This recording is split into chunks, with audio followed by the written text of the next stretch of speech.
set a beat. You know what I won't blaze up. Come on, blaze up. It's a beat for me.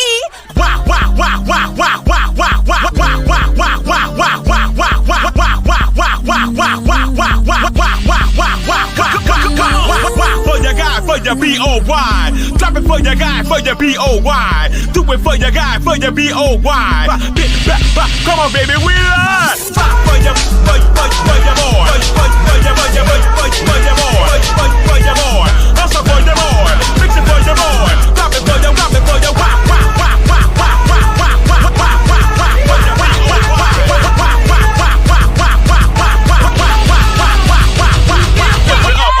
lift it up. Hey y'all! Happy Educational Friday. What's up? How y'all doing? Come on in. Get in here, girl. Get in here. Somebody said, OMG, I finally caught a live. Yeah, Fat. Welcome on in. Let me put your comment up since this your first time. Yeah, Fat. Welcome on in. Come on in. Get the likes up on the video. If you're just catching the live, come in, girl.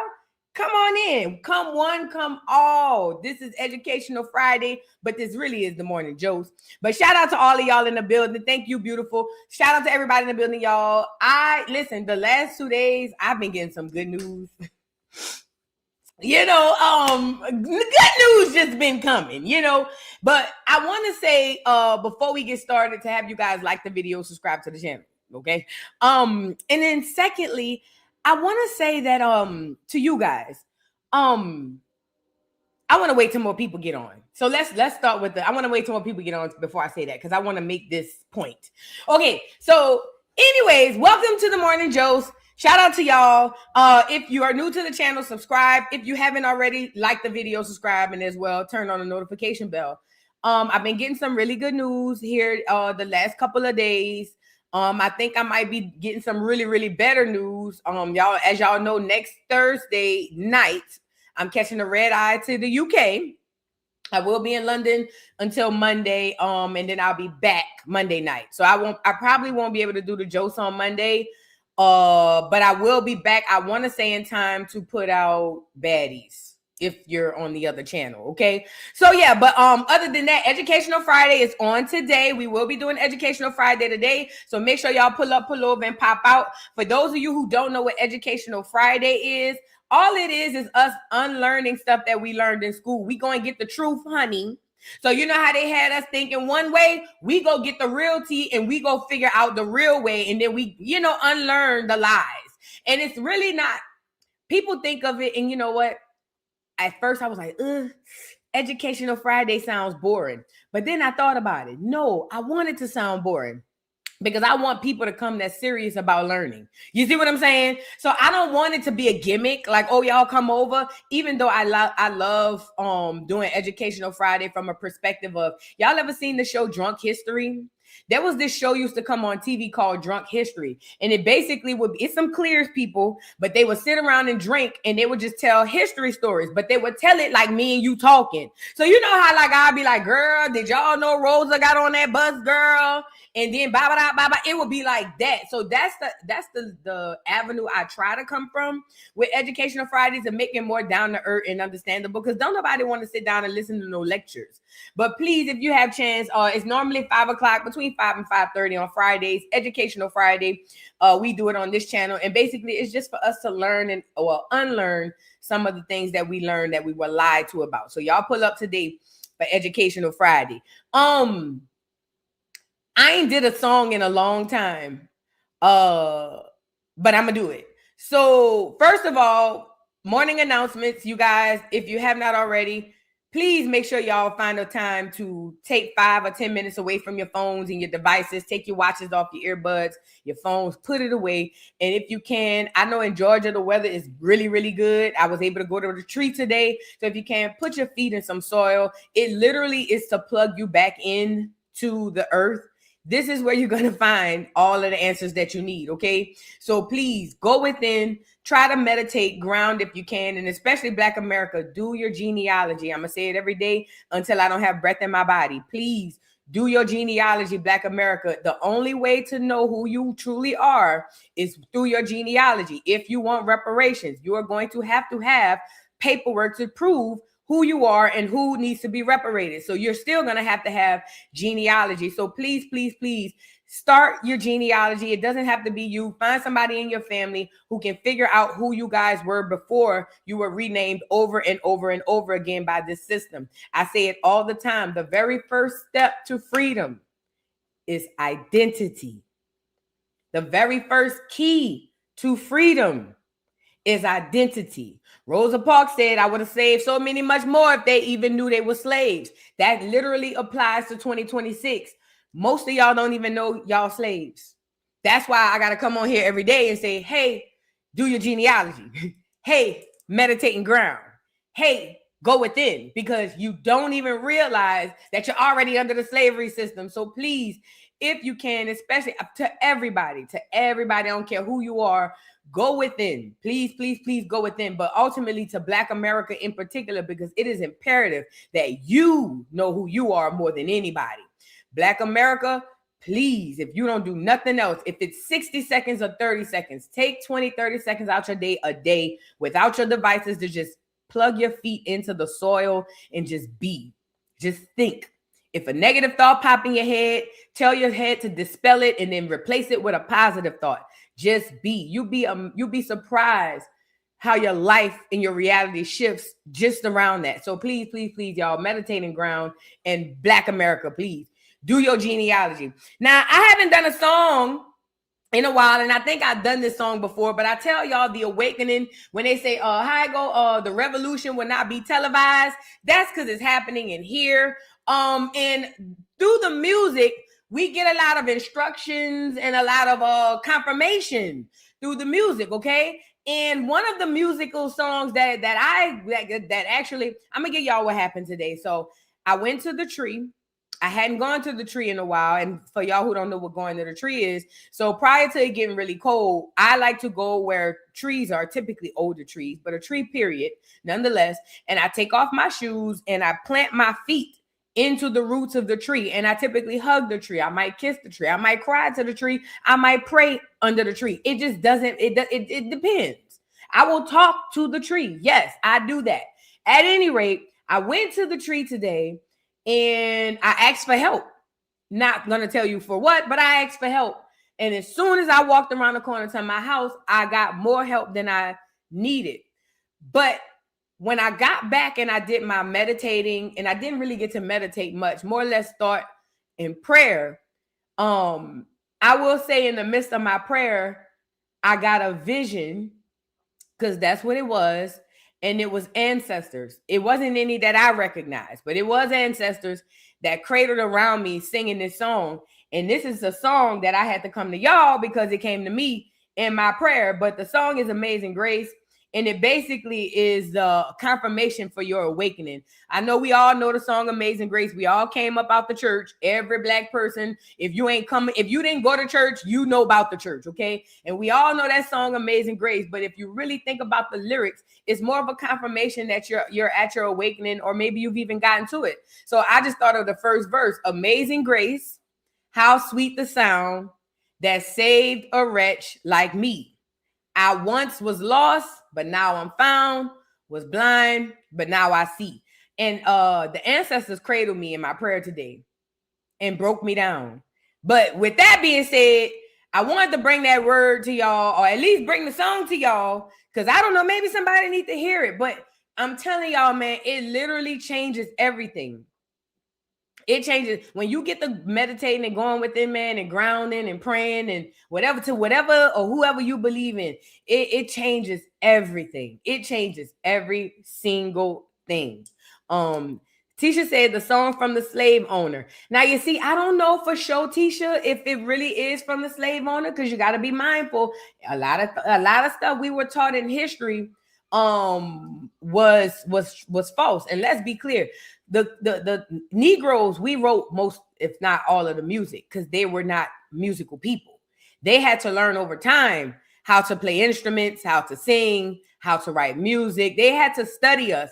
and learn over time how to mimic us. Now in 2026, they're very, very well at it. And the enemy has the pen, so they get to control the history. So they'll tell you, oh yeah, we wrote it, but I don't know. I haven't done the research. Don't give me the line, but I will say that's the song came from the ancestors to me. And I'm gonna go with that. I ain't gonna, you know what I'm saying? I ain't gonna question it. I don't know who wrote it, but I know the ancestors sung it to me today. So I'm gonna just go with that move. You know, I'm not gonna question that.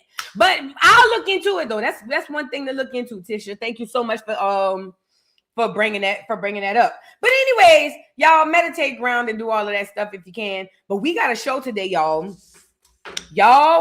We got to discuss. I did not want to discuss this, but that Minnesota woman that got popped by ICE, I didn't want to discuss it. And I'm not going to go into grave detail, but I'm going to give y'all my take on it. We'll discuss that today. Then Tichina Arnold gets backlash for saying that in the 90s, she didn't receive colorism, that Tisha Campbell received reverse colorism. We going to get into it. Fetty Wap released from prison. Yes, he is. Fetty Wap done got released from prison. He looked like he done got a little thicker. And here go Masika. Oh, soon as he get out, he disappointing my child. If he disappoint my child, Masika, go lay down, girl. That boy got buku churn. He don't have to run straight to yours. Girl, I'm so tired of Masika, girl. We gonna get into that. And Masika don't get on my nerves, but sometimes she do.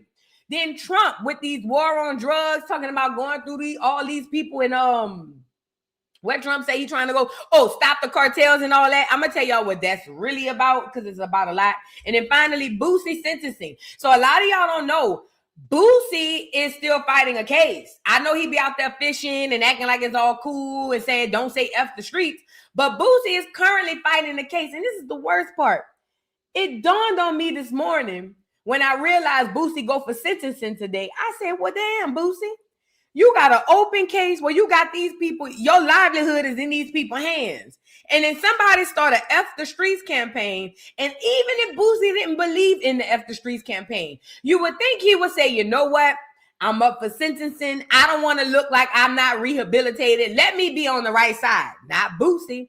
Child, Boosie turned around and said, no, y'all can't say F the Streets. Well, look at the universe. Now he going to prison, baby. We don't know. We'll see, because he does go to sentencing court today. So we'll get into that, y'all. Get the likes up on the video. Shout out to everybody in the building. I hope you guys are having a wonderful Friday. It's the weekend. What y'all doing this weekend, girl? I know for me, I'm going to probably chill. I'm trying to find me a hotel for when I get to London. And shout out to the dog who told me to bring my washcloths, because girl, I wouldn't have been no good if I'd have got over there and can't wash my arms. You know what I'm saying? So yeah, girl, I'm gonna probably just pack and whatnot. I had to pay the man $150 to come open my safe. Girl, tell me why my duck, girl. You know how I be on here going off on y'all. I go off on me too, yeah. I swear, I thank God I live by myself, because people think I was crazy. I go off on me. Girl, I went and bought a safe from Walmart, girl. I went and bought a safe from Walmart a few months ago and put my passport, some cash in there or whatever. Bitch, went back to go open the safe this morning to pack to get my passport. And the safe said, bitch, look for me. Not only did the safe say that, the lock code said, look for me. Girl, couldn't get in it. Girl, I was panicking. I said, girl, I got to go to London. So I had to Google a man to come over here and bust open the safe for $150. Girl, the safe was number $60. Girl, my nerves is bad, but it is what it is. And I told me, I said, now that'll hold you. That's what I told me. I said, that'll hold your duck ass. What you did with the key. That's what I was saying to myself. And what would you do with the key? And I'm saying, girl, I don't know. I cussed me out this morning. So it was a lot going on. But either way, I'm back grounded. We back. Or whatever the case may be. I'm mad that I had to spend $150 to get a $60 safe open. Then when I seen them use a crowbar to open it, I started to push him and say, never mind. When I saw that, look, he was a Hispanic guy, nice guy. But when I saw that fool pull out a crowbar and started doing this, oh, bitch, I wanted to say never mind and push that bitch and close my door, girl. Look, close the door, lock it. Hello. and just try and get the grinding on it myself. Cause I'm like, huh? Girl. Girl, when I see that man pull that crowbar out, I felt so played. Did you ever feel robbed? I felt robbed. But then I had to commit because he was already there opening it up, girl. I was like, oh, I said, that'll hold you. That's what I told me. I said, that'll hold your duck ass. That's good for you. T-Babe, thank you for the super chat. Thank you for the super chat. You right. Somebody said next time check YouTube. That's how I got mine. I should have. Girl, I panicked. Because, you know, I got to fly to London next week. And I woke up this morning and something told me, girl, get up and get your things together. And the first thing popped up was, girl, what about your passport? So I spent the most of the morning, girl, looking for this key, trying to figure out this code, girl, and it wouldn't go. So I panicked. That's why you got to stop panicking. But I ain't going to lie. I seen that man pull his toolbox out, bitch. I ain't going to lie. He pulled out a little screwdriver, and I was looking because I'm thinking he got like a specific tool or something, you know, because he on Google. I'm thinking if I wanted Miho to do it, I could have asked the neighbor. You know what I'm saying? So I'm thinking he on Google. He got a tool, you know, he gonna put it on the thing. Girl, that nigga pull out a screwdriver. I said. Then he came back with the crowbar. I said, yeah, this is highway robbery. So after I got robbed today, I got good news. So, you know, give or take, yin and yang. Everything ain't going to always go the same. Everything ain't going to always go the way you want it to go. But thank you so much, T-Babe, for becoming a new member. Shout out to y'all. Shout out to y'all. Thank you for the being a member for 18 months. She says, love you, boo, for keeping it 100. Acorn, stand up. Somebody asked me what's the difference between Acorn and FBA in a email last night. And for all y'all who knew, Acorn is FBA. Acorn came about because I was trying to tell, when I first came on, I was trying to explain the difference between us as Black Americans and other Black melanated immigrants. And I told them, I gave them the, I'm gonna tell y'all again, I gave them the scenario of the movie Set It Off when old boy came in and was like, he wanted the AP in the back of his head. And old boy was like, hook him up. And old girl was like, he ain't even from Acorn. I was telling Black America, we is Acorn Projects. Okay? So when I be saying Acorn, and where my little thing at when I be putting my little meme up here? Oh yeah, here you go. So when we see somebody who's melanated and they not us, we be doing this. We put up the meme. He ain't even from Acorn. So you get it? It's kind of a thing. It's kind of a thing. But anyway, so yeah, Acorn is Black America, FBA, Indians, whatever. It's all the same. It's just another name. And I didn't even mean to make it a name. It just is what it is. All right. We got to get into the show, y'all.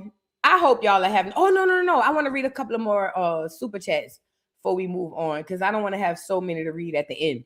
The Imperfect Unicorn, thank you so much for the super chat. Oh, no, thank you for becoming a new member. Thank you so much. I appreciate you.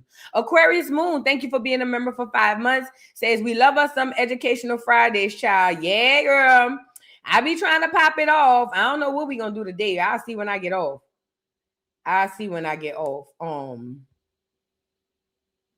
Shout out to y'all. Y'all, I be watching this show on YouTube called Nola Bounce Life. It's so funny.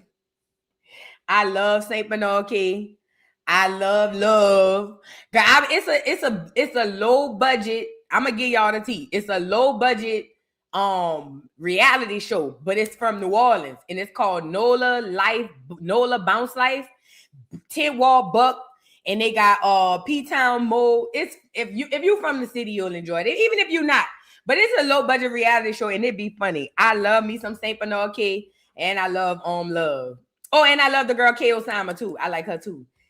Rapping Radiant, thank you for the super chat. Says, hey boo, Educational Friday. Our season is coming. And I did my genealogy, dated back to the 1500s. Wow. On my daddy's side, my mama's side, complicated as all get out. Love you down to the ground. Wow, that is amazing. The 1500s. See, and this is the thing. A lot of us feel like it's impossible for us to go back that far, but y'all might have family that kept good records in the past, you know, or maybe y'all have somewhere that kept good records. That's dope. Thank you, Rapping Radiant. I appreciate that. And that's a good testimony for somebody out there who haven't started their genealogy but need to. Start your genealogy, honey. I don't know what you're waiting for. Brizzy Creation Videos, thank you for the super chat. Says living off the grid is best. I love it here. Listen, every day I imagine being on my land. Every day. I can't wait to buy land. I love y'all. I ain't gonna lie, but I can't wait to get away from y'all. Ooh. Ooh, I can't wait. Girl, I love people. I love y'all down to the ground. But I can't wait to get my land. Oh, girl. Oh, girl, I can't wait. Oh, every day I think about it. A day don't go by I don't think about being on my land with some animals, with some gardens, girl, with a pool and a couple of other houses. Every day, a day don't go by I don't think about it. So it's funny you bring that up. Thank you. How do you say this? Scorp. I don't want to mess your name up. Let me say it again.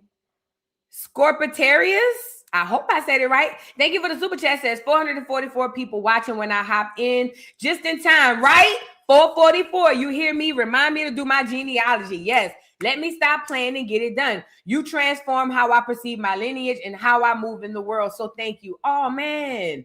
Thank you. Yes, do your genealogy. In 444, y'all know about them angel numbers and them confirmations. She picked up. She came in the chat at 444. That's a confirmation for her to either stop and pay attention, or a confirmation or something that she already had on her mind or wasn't sure about. That's how these angel numbers and confirmations work. Sometimes you can get angel numbers to show that your ancestors are here, that you're not alone. It just depends. Pay attention to all your surroundings, man. Thank you so much, Scorpius. Thank you so much. Kay, thank you for the super chat. Says, good day, boo. I found 2 original letters from Walter Plecker to the U.S. government. The Racial Integrity Act archives, reclassification. And you know what's crazy? We talked about him on Educational Friday once. Walter Plecker. For those of y'all who don't know who Walter Plecker was, let me see. I think I got do I have a picture of Walter Plecker? For those of y'all who don't know who Walter Plecker was, he was the clear man who was a eugenics. And basically, he believed that Indians or Black Americans or Negroes should be exterminated. He didn't want us here. He thought we should either leave or be killed. He just thought that it was horrible. Well, let me tell you what it was too. He also knew that we would at some point annihilate the white race. So that's another reason they wanted us gone. But anyways, he started the Racial Integrity Act, where he literally would go in and reclassify Indians to Negroes. Do your research. He was literally going into the information where they were keeping, not just him, it was a lady, I can't remember her name, in New Orleans. They were doing it all over in all the cities and states. They hired people, government agents, to go in and reclassify people through birth certificates, through court documents, through all types of stuff. So it's funny. Kay says she found 2 original letters from Walter Plecker to the U.S. government. Wow, that'll be dope. That'll be dope. I wish I could find that. That'll be dope. Let me know what you find, Kay, because I would love to see it if you can. I'm interested. You know. I am DJ Sweet. Thank you so much, Sweet Tea. Thank you so much for becoming a new member. I appreciate it. Willie, thank you so much for becoming a new member. I appreciate you. And Renee 7120. Thank you for the super chat. Says, hey boo, I came across some info about the truth regarding the Titanic. Apparently it was targeted rich against Black aristocrats. You know what's crazy, girl?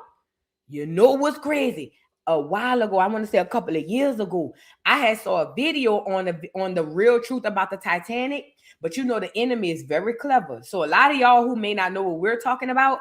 So the alleged conspiracy theory / truth about the Titanic was not the romantic story about Rose and Jack that y'all know of. It was supposed to be allegedly about rich people on a boat. Now, I done heard many stories about all these rich, very, very prominent people that was supposed to be doing X, Y, and Z, but they had to really kill these people and sink them on this Titanic in order for the world to be what it is today.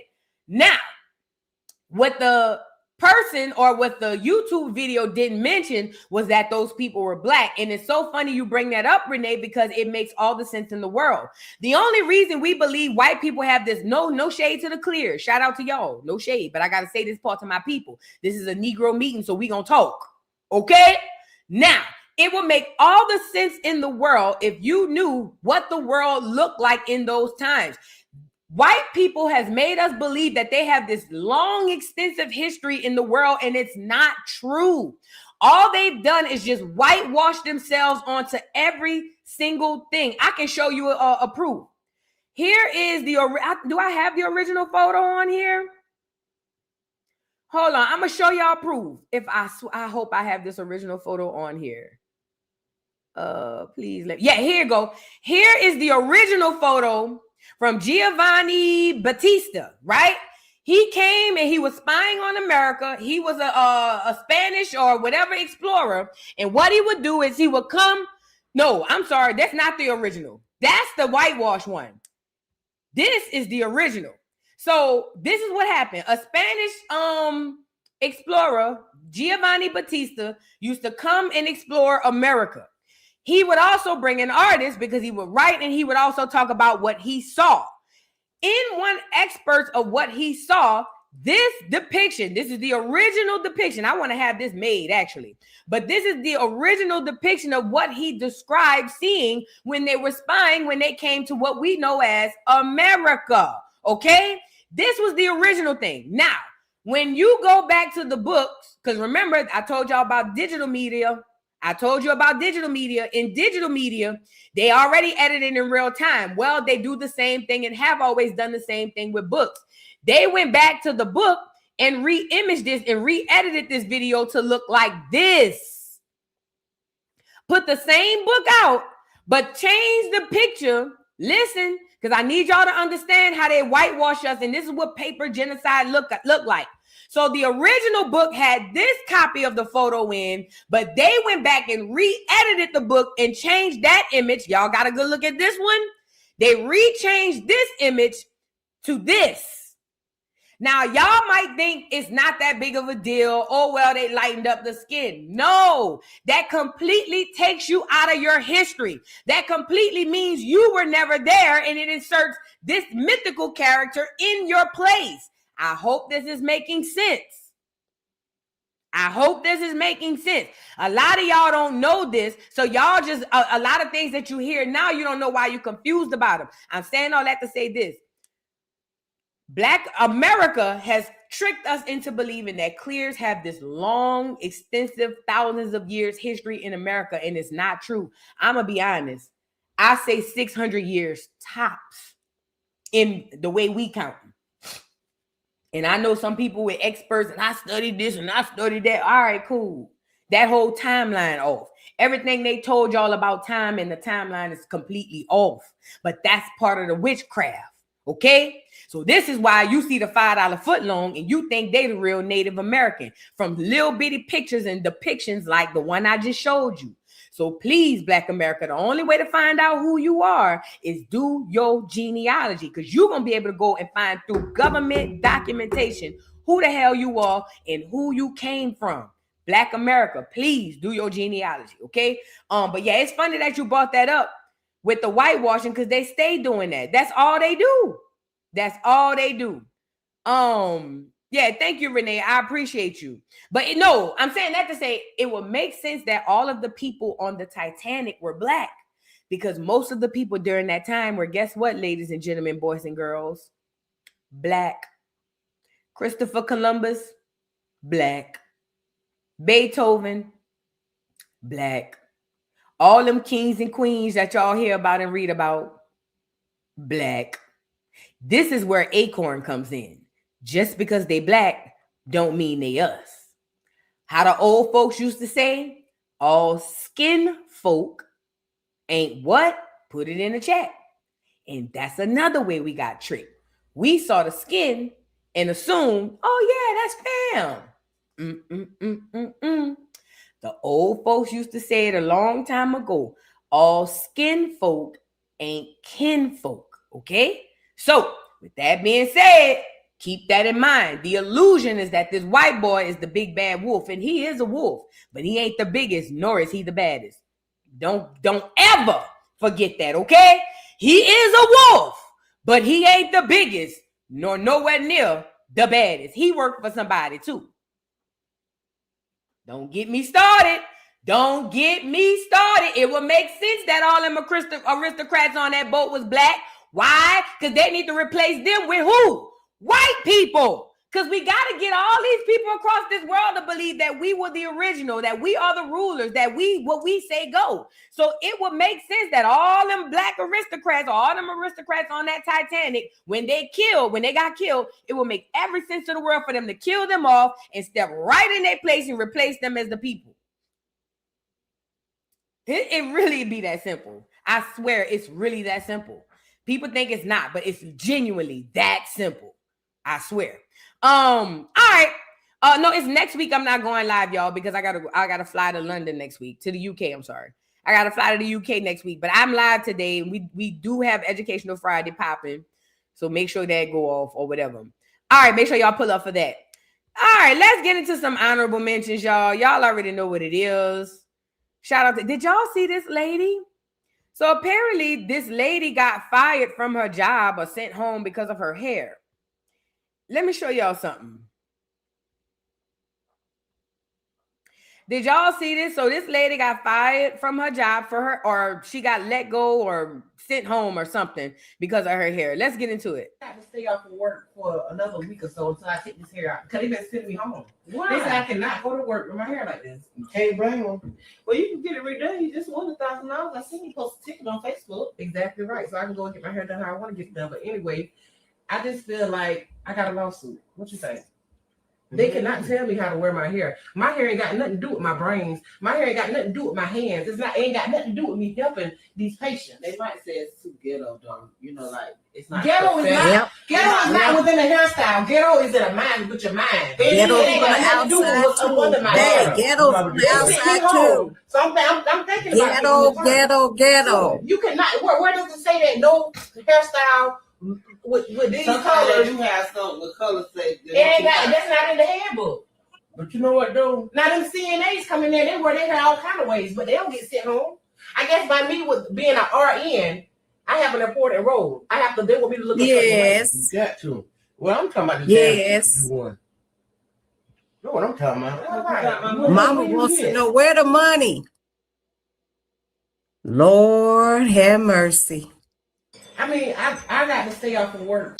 All right, so this is a complicated situation, and let me tell you why. Because there's an education behind it. But anyway, before we get to the educational piece, I didn't know she was an RN. I didn't watch it all the way through. Okay, ma'am, you are RN. There's a level of decorum. We spoke about this when it came to the First Lady and Pastor Jamal Bryant. When you move up inside of these systems, there's a level of expected decorum there. Now, I don't think that the hair looks bad. Would I go get my hair done like it? Absolutely not. But would I think that's appropriate to be the RN walking in to save somebody's life? No, I would have sent her home too. But let's just be clear. First of all, the hair itself is fire. Not fire to wear in the streets. But if she was at a Bronner Brothers hair show, the hair fire. If she was at a hair show, it's lit. Not to regular schmegular, but y'all remember them hair shows? If she was at a Bronner Brothers hair show, that shit would be fire. So whoever did it is a real artist. I just want to say that. Now, what y'all don't understand, the educational piece behind this is the stigma. Okay, so they got us believing that this is ghetto and this is horrible. Now, I know why people say it's ghetto, because most people in the ghetto wear the style. But the fact of the matter is, you're looking at ancient practices being done. See, y'all think that we're coming up with all of this stuff that we're doing in 2025 and 2026 and 2020. Y'all think this is stuff we all just coming up with random out the blue. Girl, this is stuff we've been doing for thousands upon thousands of years. You want to know why you can do certain things and it's just come clean. It just come to you like nothing because it's innately in you. Now, what the clear people have done is said, we don't like that. We want to disconnect them from their ancient tradition. So what did they do? Slap a stigma on it and called it ghetto. So I'm not going to lie. I get cringe when I hear other black people say ghetto, ghetto, ghetto, because I understand what you mean, but you don't understand why you're saying what you're saying. It's almost like you're helping the enemy to dispel your own natural history. You know? Now, again, I wouldn't wear the hair personally. I wouldn't even wear it if I would wear it. I wouldn't wear it in the streets. But if I was at a Bronner Brothers hair show, I damn sure be like, yeah, hook me up. You know what I'm saying? But at the end of the day, stop looking at things the way that clear man got you looking at it, because everything ain't negative. Some of the things y'all deem to be negative is your history. Some of the things that these crackers got y'all believing to be negative connects you right back to your culture and your history. That hairstyling and the stuff that we used to do, that we do now, we've done for thousands of years.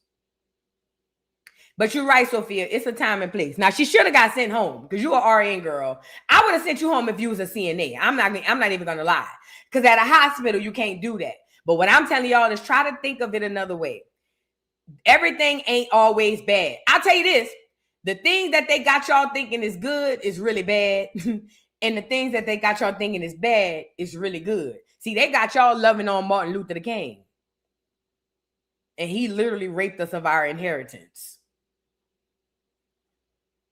But then they telling y'all to shun the hairstyle that has a familiarity to you that connects you back to your ancestors. You know what I mean? But y'all love Mike. Let's move on. I just thought, but yeah, she should have got sent home. To be an RN, no. You can't come in like that. And I think this is a skit anyway. That lady said, but what about my skills and abilities? Ma'am, we can't see the skills and abilities after your hair, ma'am. All right. Did y'all see this? So have y'all been seeing, I don't even care, but I'll just mention it. Northwest been dressing like a gothic weirdo. I know she's a child and y'all gonna say, but voodoo, let her express herself. I don't give a damn what them rich kids do. They got more money than me and mine. I don't give a damn. I just brought it up because y'all, let the media tell y'all that Kanye was crazy. So everything he said, most people just didn't listen to. But the facts of the matter is, the way I've been seeing this little girl on TikTok, let me go pull her up. The way I've been seeing Northwest on TikTok, Kanye was 100% right.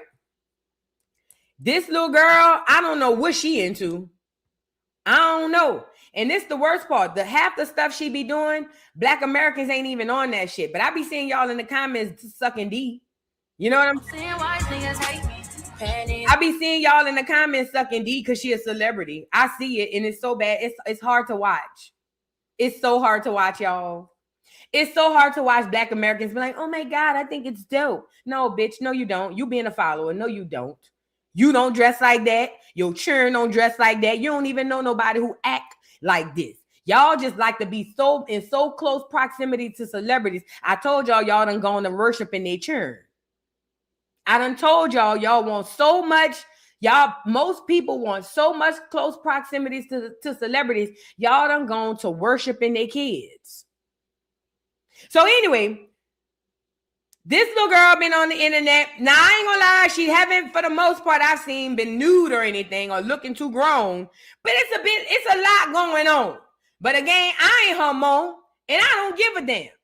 Only thing I wanted to tell y'all was Kanye was right.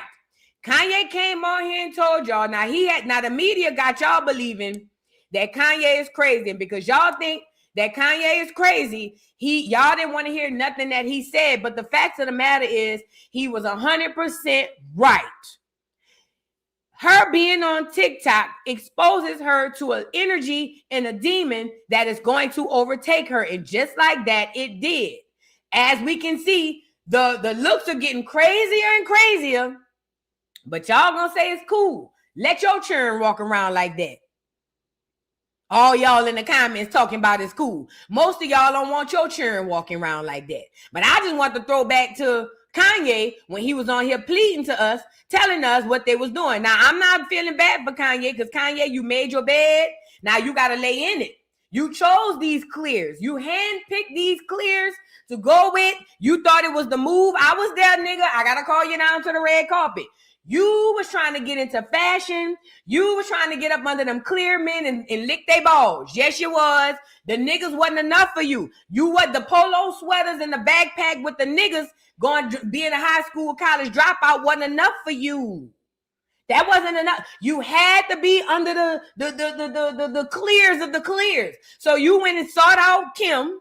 Yes, you did. Yes, you did. You went and sought her out specifically because you knew that she was going to be able to catapult your career. Part of that karma is what you got after that because you done went had one baby by birth, 3 vending machine babies. Okay? And then now she done took them churn and went amok with them. And then you want to come back to the niggas and say, help me. I understand why niggas was like, figure it out. Because you completely abandoned us, yay. I got to say that. You abandoned us to go run behind these crackers. Yes, you did. So when we see the cracker take your kids and run amok with them, most of us be like, oh, well. So I got to get you together, yay. You made this bed of thorns. You're going to have to lay in it, Fefe. But I just wanted to show y'all the throwback of him warning us. I'm using this to say the media told us we was crazy, and I didn't at the time. I didn't believe that. And I think he got issues, but I knew he was speaking sense. But the media said this man was crazy, but basically he predicted what's going on. That TikTok stuff gonna overtake my child. And plus, y'all don't even know child predators be on there. Y'all don't even know a lot of celebrities be selling their churn, but that's a whole nother story. Everybody, I just got off the phone with Kim. I told her to stop antagonizing me with this TikTok thing. I said it's never again. I am her father. I know y'all don't respect fathers and the idea of family, and media tries to promote something. I said, I'm not allowing my daughter to be used by TikTok, to be used by Disney. I have a say-so. And then when people say, oh, they're going to use this for you in court, I didn't have a say-so on whether or not they went to Sierra Canyon. Most men do not, there's no such thing as 50-50 custody with in society today. That's not even, it always leans towards the mom. But right now, and I'm happy that you guys got to see just a small piece of what I dealt with. You understand what I'm saying? Hey everybody, I just got off. So this is an old video, but he had already warned us what they were trying to do. And again, let this be a lesson to y'all out there. When y'all listen, the Bible verses, it doesn't say money is the root of all evil. It says for the love of money. You chase the bag, you're gonna run right into the devil's front door.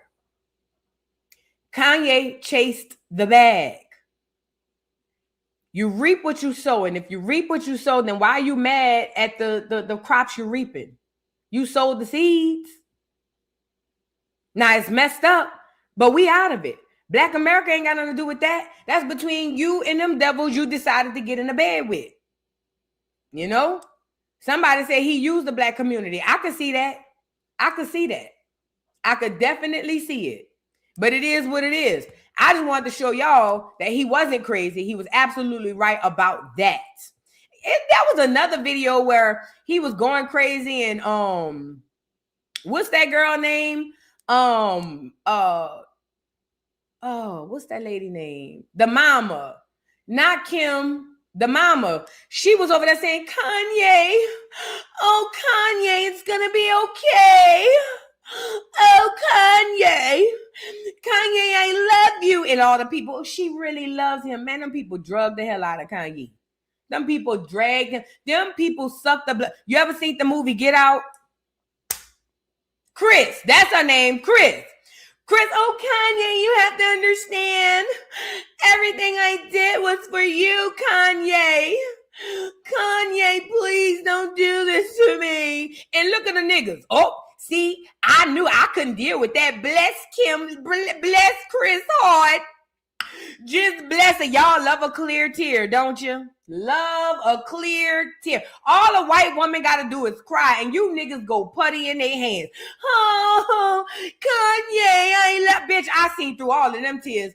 Them hoes was making that man crazy. They seen him coming in there. He was full of vigor, full of life, full of expression, full of doggone creativity, and they sucked him dry like a goddamn sucker. They seen the sucker and licked it. But most black people, and I'm not just saying black Americans, especially black immigrants, no shade, but apply all the shade where it goes.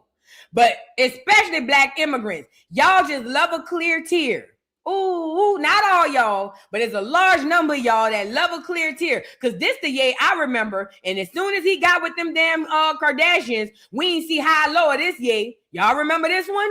Cross is doing everything they can. We already realize a lot of the people that could help are at war right now, fighting another way, and they've given them permission to go down and shoot us. And subtle, but in even many ways more profoundly devastating, is the lasting damage to the survivors' will to rebuild and remain in the area. The destruction of the spirit of the people of southern Louisiana and Mississippi may end up being the most tragic loss of all. George Bush doesn't care about black people. Please call.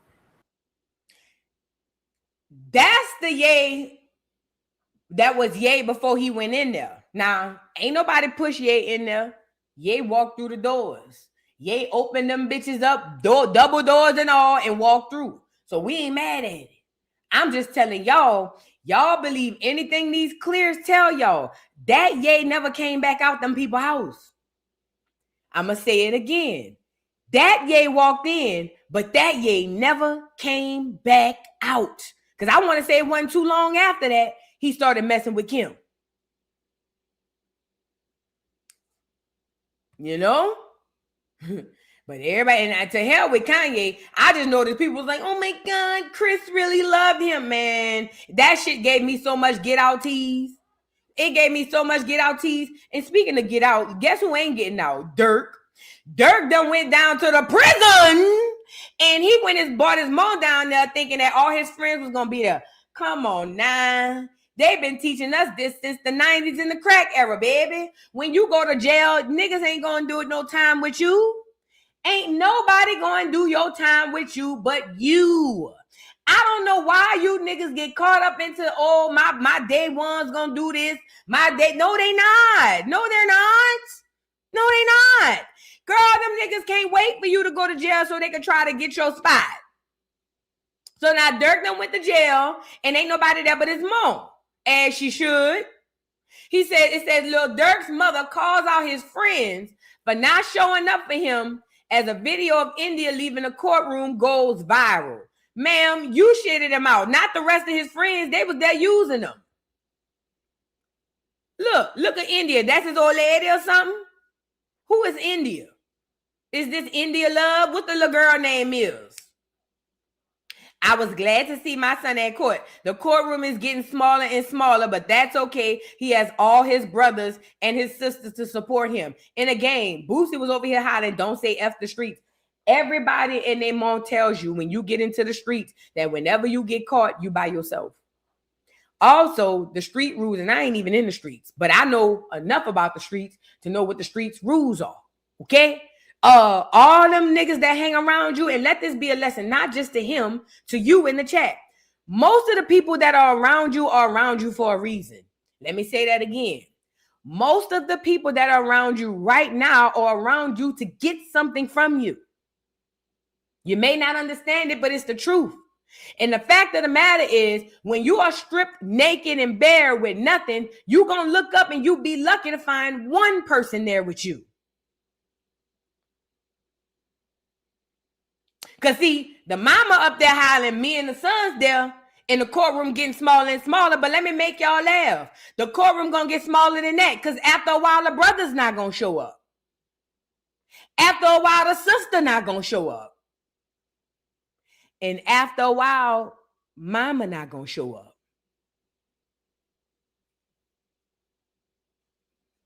I don't know why y'all, and this is the miseducation of our young black men. Y'all really be thinking camaraderie with your partner. I'm a female. All you niggas partner want to smash your old lady. If you got a girl and she bad or she smart or she fine or she got something, or at least one of your niggas want to smash. Get me up here. Because I gotta tell you niggas something. Because a lot of y'all niggas get the game messed up. I'm telling you from a woman's perspective. Y'all really be thinking these niggas on your team, you a damn lie. If you a nigga and you got an old lady of any type of substance, I don't care if the bitch, she might not even be that bad, but she got a good job. Or it's one of your partners waiting for you to slip up so he can hit her. And these the niggas y'all be thinking, oh, my partner no. As soon as you go to jail, man, you out of sight, out of mind. Yeah, women too. Women do the same thing. Yeah, real China dog. Women the same way. If you a woman and you got a smidget of a decent of a nigga, at least one of the bitches around you waiting for you to slip up. One of the hoes ain't waiting. She just waiting for her chance. Y'all better stop all of this. Oh, my people, my nigga, my partner. Y'all be going hard behind, and it's all performative. It's all performative because if the shoe on the other foot, you ain't gonna be for them people like that neither.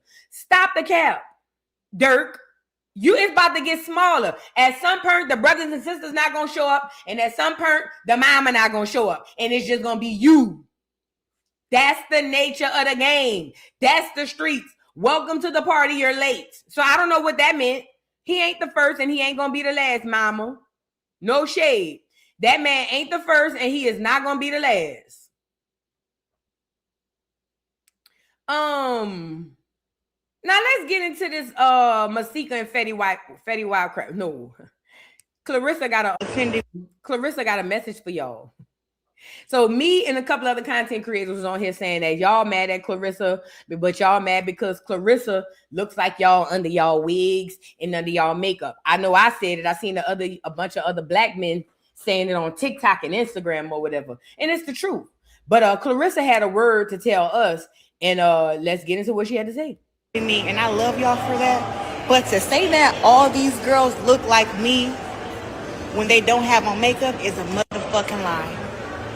They do not look this good without makeup. I'm sorry. Like, I understand what y'all saying, but skin clear, lips full, baby, high cheekbones, in shape. So I get what y'all saying, but I actually look very fucking good with no makeup. Yeah. So we're not going to go there. Like, I'm not going to give them that credit, but we all look better when we put on makeup because makeup enhances your looks. Right? It's not, some girls' faces completely change.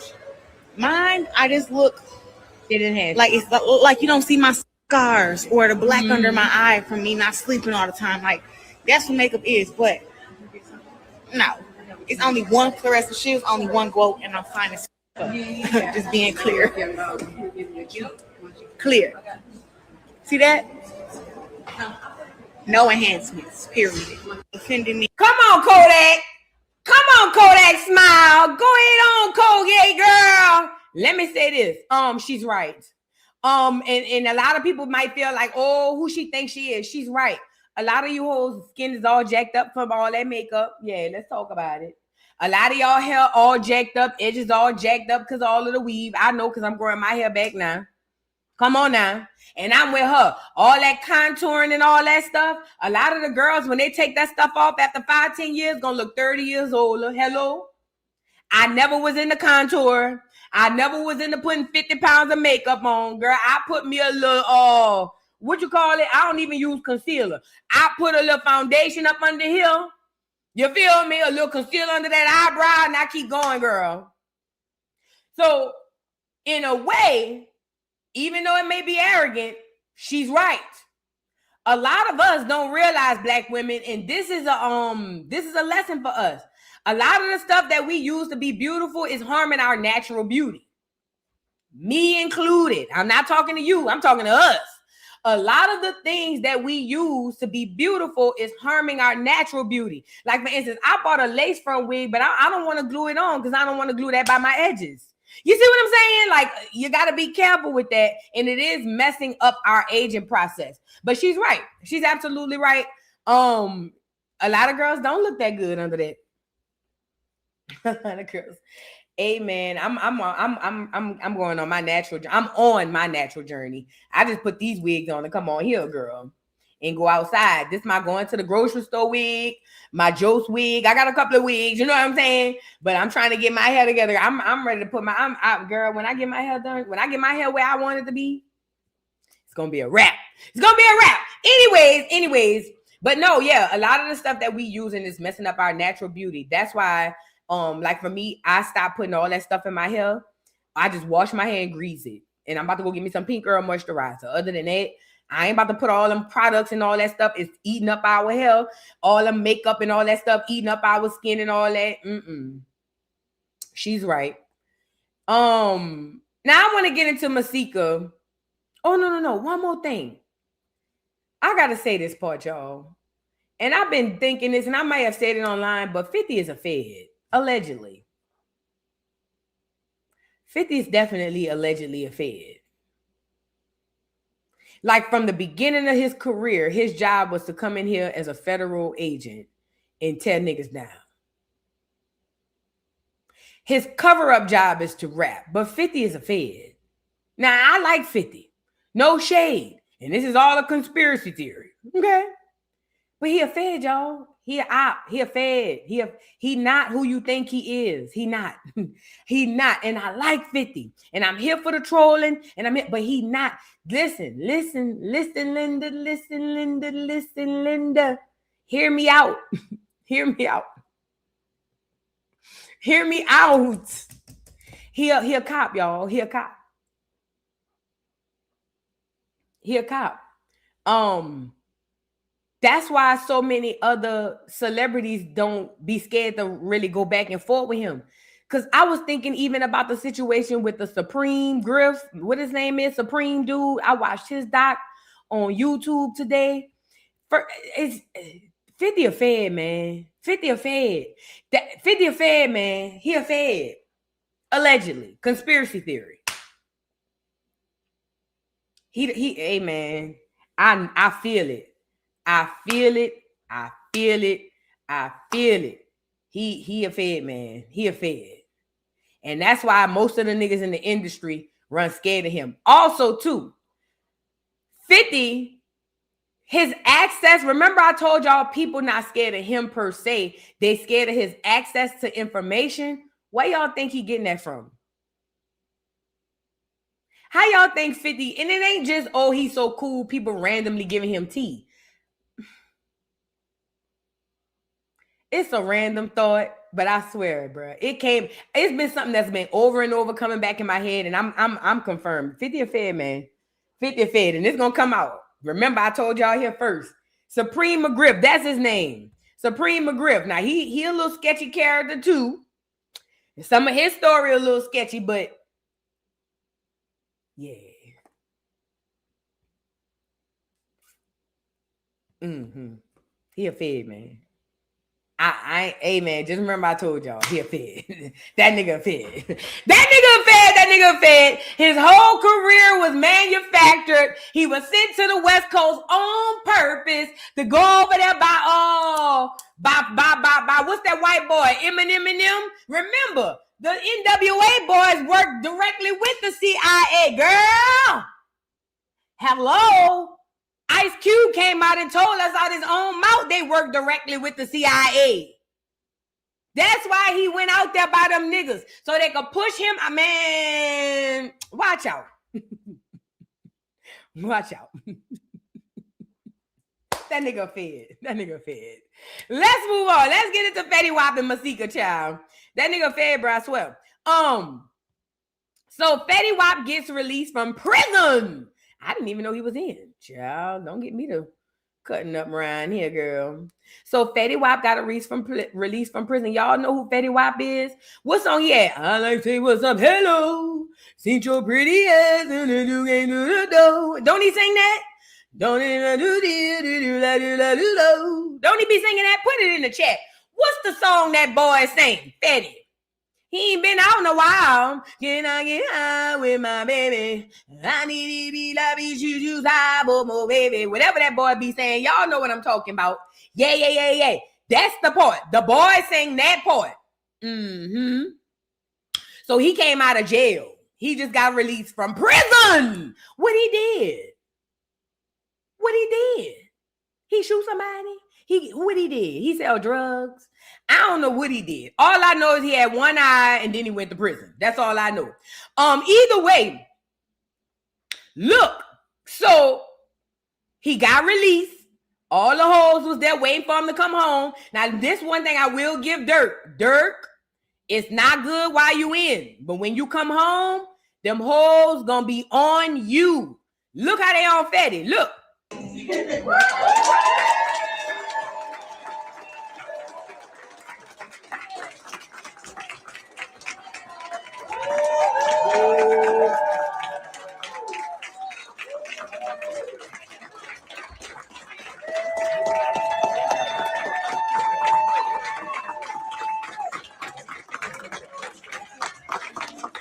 I ain't gonna lie, back him up.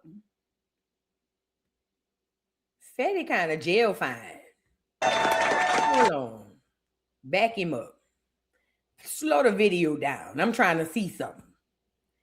Stand by, y'all. This for me personally. Hold on. Yeah. Y'all know what I'm talking about. To the girls. Yeah.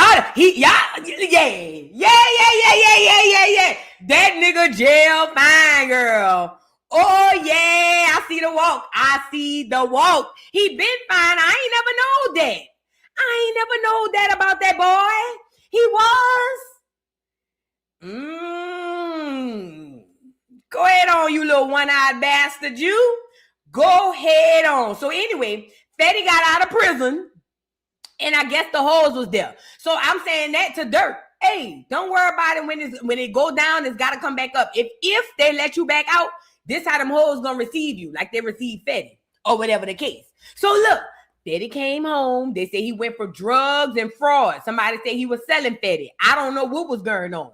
But they freed him. Okay, so they done freed my boy. He done put on a little weight. Okay, he done put a couple of pounds on. Look like he been in there eating his wham and zuzus. But he bike. And here come the baby mama, girl, Masika. Y'all remember Masika, girl. So Masika from Love and Hip Hop decided to come out and be a Debbie Downer. So apparently, wait, back up. Didn't what's that girl name? Didn't she say Fetty Wap was her baby daddy too? But then we found out that wasn't her baby daddy. What's that girl name who had the baby? But her baby doing good now. Alexis, what's her name? Girl, y'all know the girl name. What's the other girl who was on the other Loving? Alexis Sky. That's her name. Wasn't she around there saying Fetty was her baby daddy? But didn't they take the blood test and it came out that he wasn't the baby daddy or something like that? It was something like that. I don't know what was going on. Either way, Alexis Sky was trying to get the bag. And they said that boy said that he wasn't the baby daddy. Right? I think. I don't know. Anyway, so the other baby mama, Masika, you know, let me say this. These hoes be acting like they the only one. So Masika must be his only celebrity baby mama, or at least one of the ones she deemed the most popular. And she already ready to hate. The boy just walked out the front door. You see them clears hugging on him. He ain't even take a shower yet. And here go Masika. I don't play about my babies, and I don't give a F who don't like it. My kids been through enough. Let my babies down, and you're going to see a big difference in me. And we like, what? So then she goes on to say, first day out and still a bitch-ass nigga. Go back.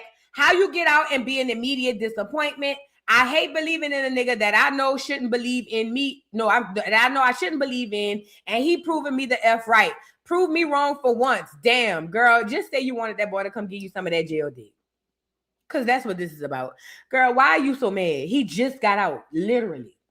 And somebody in the comments said, girl, he got other churn. Wait. And I'm over here saying, well, damn, if he got other churn, bitch, he don't have to come run straight home to you. Who you is, Masika? Like, I don't get it. I don't get it. Like, so you just take to the internet to tell us that you bitter. And a lot of these women be, that be the reason why he don't want to come by your house first. Because of that. Because your attitude. Because if I was a nigga, bitch, you'll be the last on my stop. You'll be the last on my list of places to stop because I don't want to be bothered. Yeah, she wanted to chew. She wanted to chew. She thought that nigga was going to come home, Yay! He probably did, Queen FBA. Somebody said he probably promised he was gonna come straight home. But you know what? Let this be a lesson to the duck goose on the other end of the phone. Women, when are y'all gonna learn? Just like I told the niggas, the streets ain't got no code, and when you go in, you're gonna be by yourself. I'm gonna tell this to y'all too. When them niggas is under duress in prison, girl, they gonna say anything they want to say, girl. And people gonna tell you, oh, I want to have a family. Oh, I want to have children. Oh, I'm gonna do right. Girl, them niggas be lying. Them niggas be lying. Girl, and I don't understand why women be taking this serious. Listen, let me tell you something. Very seldom I see a man come home from prison and it works out. Very, very seldom. Like, girl, them niggas be lying. And if she believed it, she don't have nobody to blame but herself. Because why would you believe him, girl? He locked up under duress, bitch. He in a whole nother world. He gonna say anything. He trying to get back to your world. Duh. But Masika, go lay down, girl. Leave these people alone. Leave that boy alone. He just got home. And after you put that, I wouldn't come see your ass at all. As a matter of fact, I sent somebody to come pick the churn up. I sent somebody to come pick the churn up. Bitch, you will never see me. You feel me? Because you got to stop with all of that. All that. Y'all, and let this be a lesson to women. Women, stop being so mean for no reason. Some of these niggas deserve it. Don't get me wrong. But sometimes we got to be able to pull back, man. Because I'm starting to see like how the niggas see. Because if I was the baby daddy, I'm not coming over there with that stupid ass shit. Bitch, you trying to fight. And bitch, I'm not going to let you do it on me. You want me to come over there so we can get into it. Not today, slut. Not today. For real. People like that be wanting you to come over there just so they can put that negative energy on you so we can get no, baby. As a matter of fact, you and the child. Y'all stay over there. Now, I want to get into Tisha Campbell and Tichina Arnold. I'm sorry. So y'all remember Martin, and y'all remember the girl Joce, who I don't know what she got going on, but the singer Joce, I guess her real job is to gaslight Black America. I don't freaking know. Either way, Tichina Arnold responds to Backlash because Joce came out and said on some random tweet that let me pull it up. Tichina Arnold. Hold on, y'all. Joce randomly puts this random tweet, and she basically says that she felt like the stuff that was happening in Martin in the 90s was colorism. Now, mind you, I don't even know if Joce was even born in the 90s. Or was it Ari Lennox? Oh, Ari Lennox. I'm sorry. It was Ari Lennox. Sorry, not Joce. She's another weird one too. Ari Lennox. That's the other one that gaslights. Ari Lennox. So, okay. Ari Lennox came on and said that she felt like the back and forth banter between what's that girl name? Tichina Arnold, which was Pam, and Martin was rooted in colorism. But it wasn't even that she said that.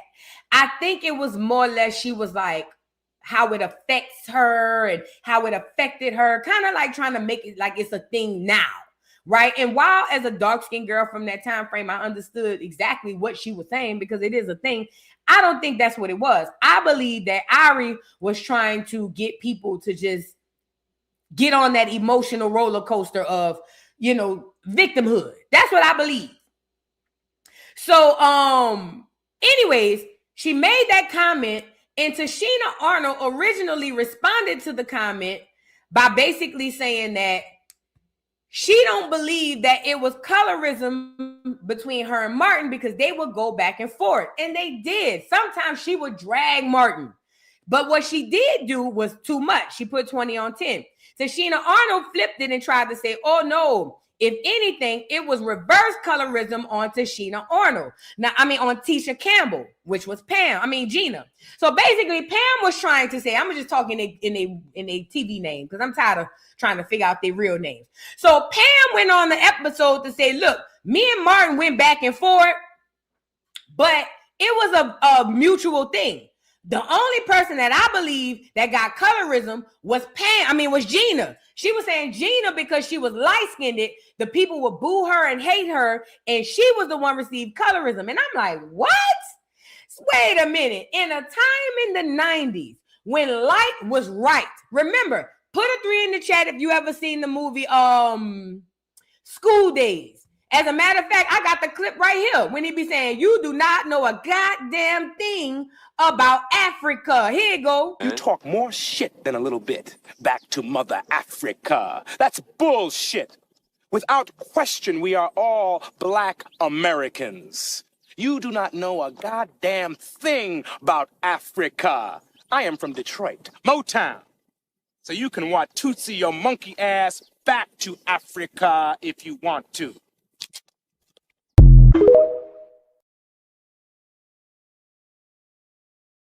So you saw Gina in that. During this era, if you go back and watch School Days, the premise of the movie was the lighter skin, the softer hair texture was the more accepted. Now, this is in college, whereas the darker skin, more woke, more coilier or nappier, what we would call hair, they were the ones that were disregarded. And as a matter of fact, the sororities had a light skin versus dark skin thing. Good or bad hair, rather you're dark or you're fair. Come on and swear, see if I care, good or bad hair. Y'all know the song. We all watched the movie, girl. The point is, culturally, nobody light skin was getting no colorism. I don't give a damn what you say. Now, I'm not saying light-skinned people ain't never deserved color or never received any type of colorism. What I'm telling you is, in the 90s, in the early 2000s, if you was light, you was right. You received more privilege than anybody. As a matter of fact, this is the reason why L.B. Shore soared to the top of the charts. Not because he was a great singer, love him down, but because he was light-skinned and he had good hair. It took a old country black ass nigga like what's his name? Wesley Snipes for us to snap out of it. When I tell you it was an old country black ass nigga like Wesley Snipes to get us to snap out of this light-skinned bull crap. Now, if I'm being completely honest, the jokes on Martin, it wasn't just the jokes on Martin. The theme of the 90s and the 2000s was heavily colorism. It was a lot of colorism. All of the leads were given to the lighter skinned women. Listen, think about it. I'll give you another example. Put a 3 in the chat if you ever watched A Different World. Now, I was a little girl watching A Different World, and I picked this up as a little bitty girl. Whitley was beautiful. Yeah. But Whitley was kind of like slow as a turtle. Whitley really survived off of her beauty and her generational wealth and her popularity. Take that away from Whitley. The most beautiful, intelligent person to me on the show was Kimberly Reese. Hear me out. Kimberly Reese's skin was smooth like fucking chocolate milk. Her smile would light up a whole room. She was finer than a bitch. Come on now. And she was smarter than every mother, other than Dwayne Wayne, I could probably say. She was smarter than every mother plucker on that show. But Kim got the little corner rolls, like, oh, it's Kim over there. Oh, it's Kim, you know? And I used to, as a little girl, like, dang, why we don't get more Kim? You know, like, I like Kim. Like, Kim was, I saw more me in Kim. But all was pushed to us was Whitley Gilbert. You see what I'm saying? And we don't understand how that creates a subconscious way of looking at things, because we looking at it as just TV. But what we don't realize is subconsciously what we're telling our brain is the lighter is the better and the dark skin belongs in the corner. I'm saying all that to say, but Tichina to flip this is one thing to say, Gina experienced colorism. But to turn it around and say during a time where it was not prevalent for this girl to receive reverse colorism, Tichina, you ain't that stupid now. You put 20 on 10. Instead of you just saying, I could see why people would say that, but it wasn't that. Girl, you went and flipped it as if Gina was the goddamn victim in this thing. Stop the cap. The fact of the matter is most of the dark-skinned leads in the 90s and the early 2000s was reserved for the ghetto girl, the ugly friend, the fat friend, the one with buku kids. She was always the least attractive. Let's talk about it. She was always the least attractive. She always had buku kids or buku family. She never was the smartest. Come on, man. But again, let's let Tichina first respond to Ari's original comment. And here's where she's going to say Tichina was a victim. Tisha, what people don't realize that reverse colorism happens as well. Oh, yeah. Dude. And I remember Tisha, she would cry sometimes. It would be so bad because we had a live studio audience. And the girls, the black girls would come in and they were there for Martin. You know, and that was more like this Def Comedy Jam and stuff. So it was that kind of crowd that would come to our shows. And they would laugh so hard, they would bang on the floor. Oh, don't get me started on House Party. Don't get me started on House Party, because maturing is realizing that Gina's character on House Party was a 2-bit hoe. Because Kid really liked the dark-skinned girl in the project. Remember? He walked her home. And then Gina went behind her back and took that nigga, but she lucky her friend didn't want him no way. But don't get me started on House Party. Don't get me started on House Party, because that whole Gina wasn't worth 2 nickels, bitch. You know that nigga was on your friend. That nigga wanted your friend better than anybody, and you knew it, and you knew it, and you knew it. He walked both of y'all home. He walked the friend home first, and bitch, you waited for that boy to fucking walk that girl inside so you can make your move. Don't get me started. I picked that up as a little bitty girl. Don't get me started. House Party is a trigger to me. For real, because I peeped that. I was like, wait, but Kid like the friend, the ghetto one that was in the project with the uncle and them making the Kool-Aid. He was infatuated with her. I was like, man, that's messed up. Floor, like you could hear, it was just crazy from the laughter of the audience. And every time, the whole first season, every time Tisha would walk out, all you hear was, they would not laugh at her jokes. Wow. They treated her horribly. That's crazy. And I was treated fine because, you know, you would think they would be me because I'm going back and forth with him. But no, they did not want Martin having a girlfriend. Wow. She just so happened to be light-skinned.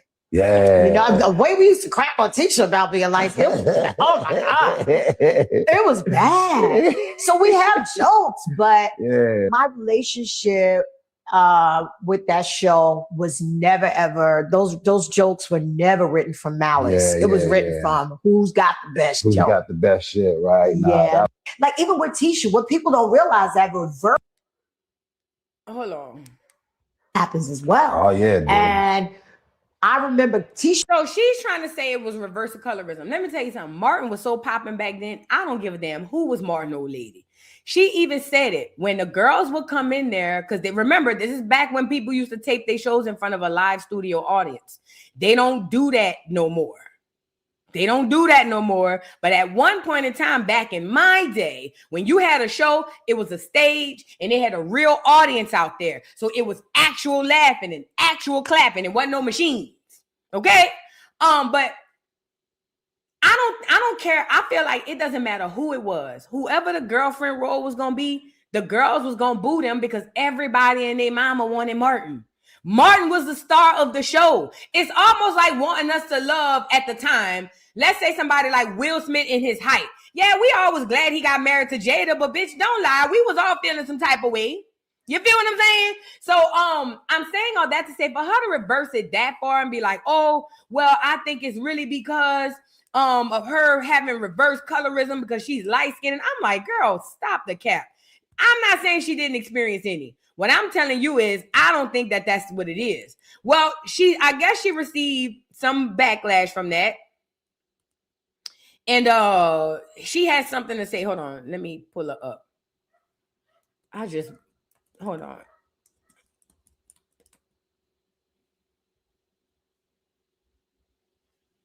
Hold on. Because she came back and she retracted it a bit. I don't know if she's retracting it or if she's just kind of like, yo, I understand what people are saying, because this is what's happening. And again, I don't want nobody to think I really got mad at the whole what is it, Full House, not what is it, house party thing.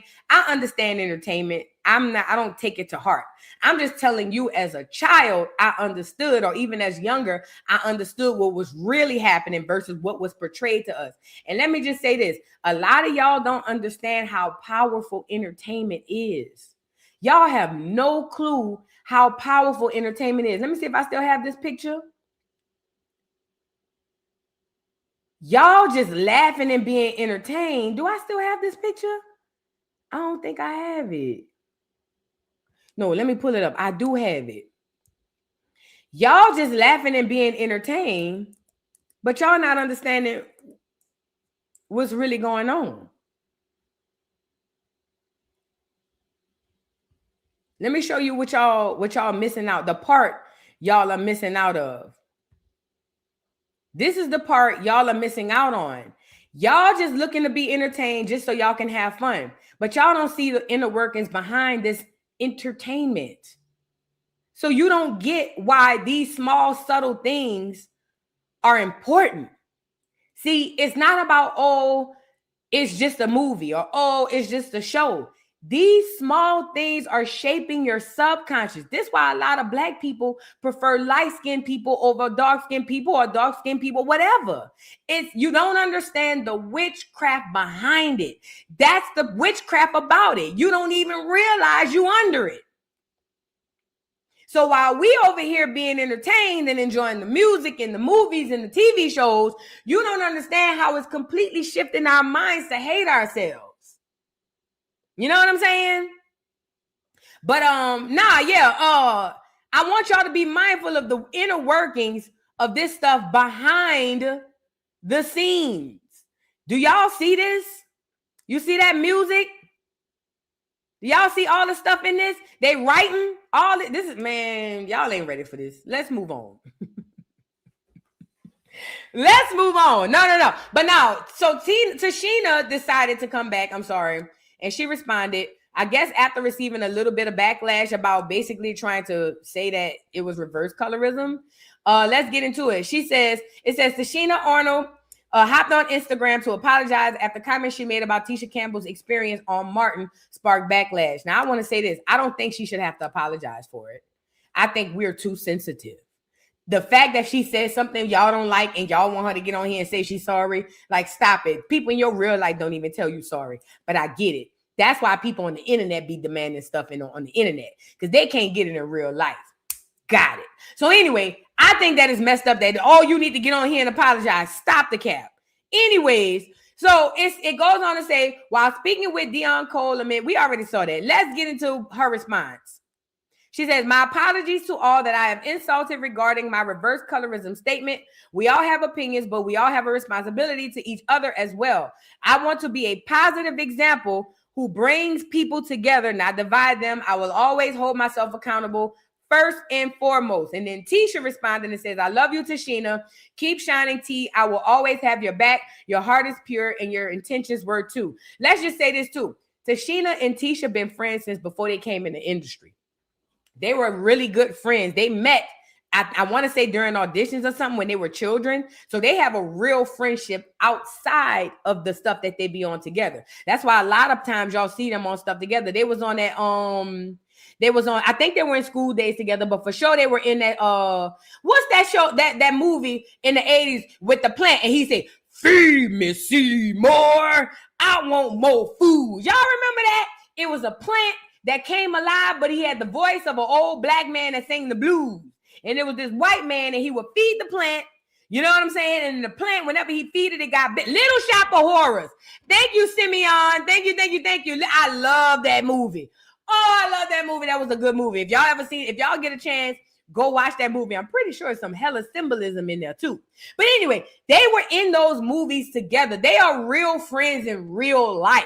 I believe her intentions were pure. I think we got to stop being so sensitive and telling everybody apologize for every old little thing. Okay? We got to stop that. But I understand her making a clarification to it, but all that, y'all, she need to apologize. Stop the cap. Let's get into it.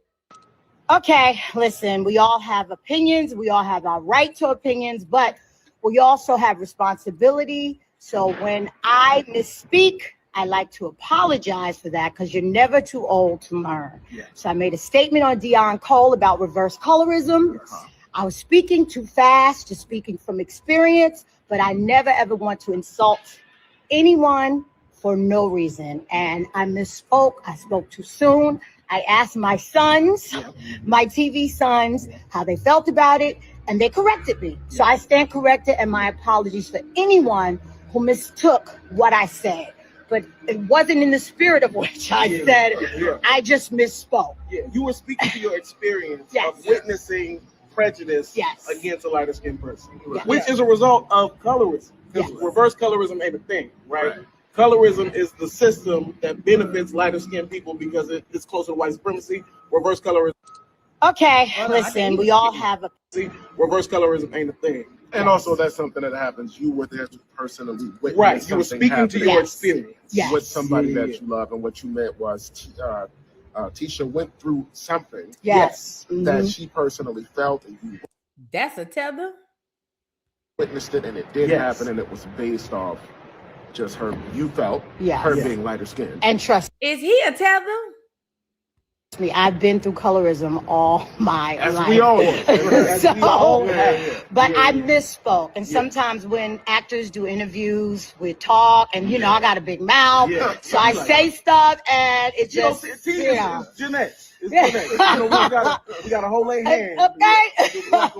But I am never, ever, ever too old to learn. Yeah, you ain't too old. Also, you know, 56. We do. But I still look good, so shut up. Still look good. Of course. Nobody's debating that. Thank you. All right, bye. Shout out to Tichina. She came out, and I think you got to keep in mind too, she probably seen some stuff because they are real close, her and Pam, her and Gina. So maybe she did see some stuff that felt like or seemed like reverse colorism. It makes sense. I just think we got to stop with all of that, making people come on here, you know what I'm saying, and apologize and all that. Man, somebody said his hairline. It wasn't the hairline that threw me off. It was his mouth. Y'all don't know how to spot the foreigners. And I don't mean to call them a tether, but the foreigners. They have different. Get me up here. Though I can't explain it. Can I? I think I can. Okay. So I've learned the difference between Black Americans, some noticeable differences between Black Americans and foreign Blacks, and that's even Caribbeans, but not all, but for the most part. But I noticed that we have certain features that are different, you know, like our teeth. Most Caribbean people have gaps in their mouth. Y'all notice that in their teeth right there? A lot of them, I ain't gonna say most, more of them I've seen have gaps right here than we do. That's one thing. The head shape, not the head shape, the mouth. Something about the mouth and the nose. Yeah, I can't really put my finger on it, but I can just tell. And let me say this too. I done been to many Caribbean countries, and a lot of us you can't tell until they open their mouth. Obviously you can look at the way they dress, but some of us, we look just alike, because a lot of y'all don't know this about history. The Americans in the Americas have always went back and forth. We've always, just like you always go to Jamaica now, you've always gone to Jamaica 1,000 years ago. Okay? Just like you always go to all the Honduras, wherever you go. These people have been coming back and forth through the islands in the mainland, which is the America or North America, South America, and the Caribbean islands since the beginning of time. So we have a lot of us mixed. As a matter of fact, the real slave trade was the intra-American slave trade, not the transatlantic. What's that one? That's the slave trade where they were taking niggas from all up in North America, sending them all over to North America, South America, the Caribbeans. Okay? But I don't know. I could just peep them. I don't know. But shout out to Tichina. I'm sorry. Shout out to Tichina for coming out and saying that. We got to stop being so sensitive, y'all. We got to stop that. Now, let's get into this Trump stuff. Oh, God. Let's hurry up. Trump. So, Trump, let me not say it. Let's hurry up. That's bad. So, okay, let's get into Trump. Trump got this war on drugs. let's get into it. I know a lot of people might feel like this is a good thing because fentanyl is doing this and fentanyl is doing that, but it's much more complicated than that. Let me say this. When the enemy does something, or when you see something done, it has a web of purposes aligned for it. Meaning, for instance, I'm gonna use an example because I'm a picture person. Let's say in order to open this bottle, you have to unscrew the top. Okay, that's to open the bottle. So the consensus is if you want to open a bottle, you'll have to unscrew the top. What people don't know is unscrewing the top can do more than just open the bottle. But if the enemy only tells you that unscrewing the top simply opens the bottle, you won't explore what unscrewing this top can do, or what it has done for that matter, because you're only expecting it to do one thing, which is open the bottle. I hope this is making sense, because sometimes my analogies in my head make sense, but sometimes when they come out, I don't know if they make sense. So I hope this is making sense.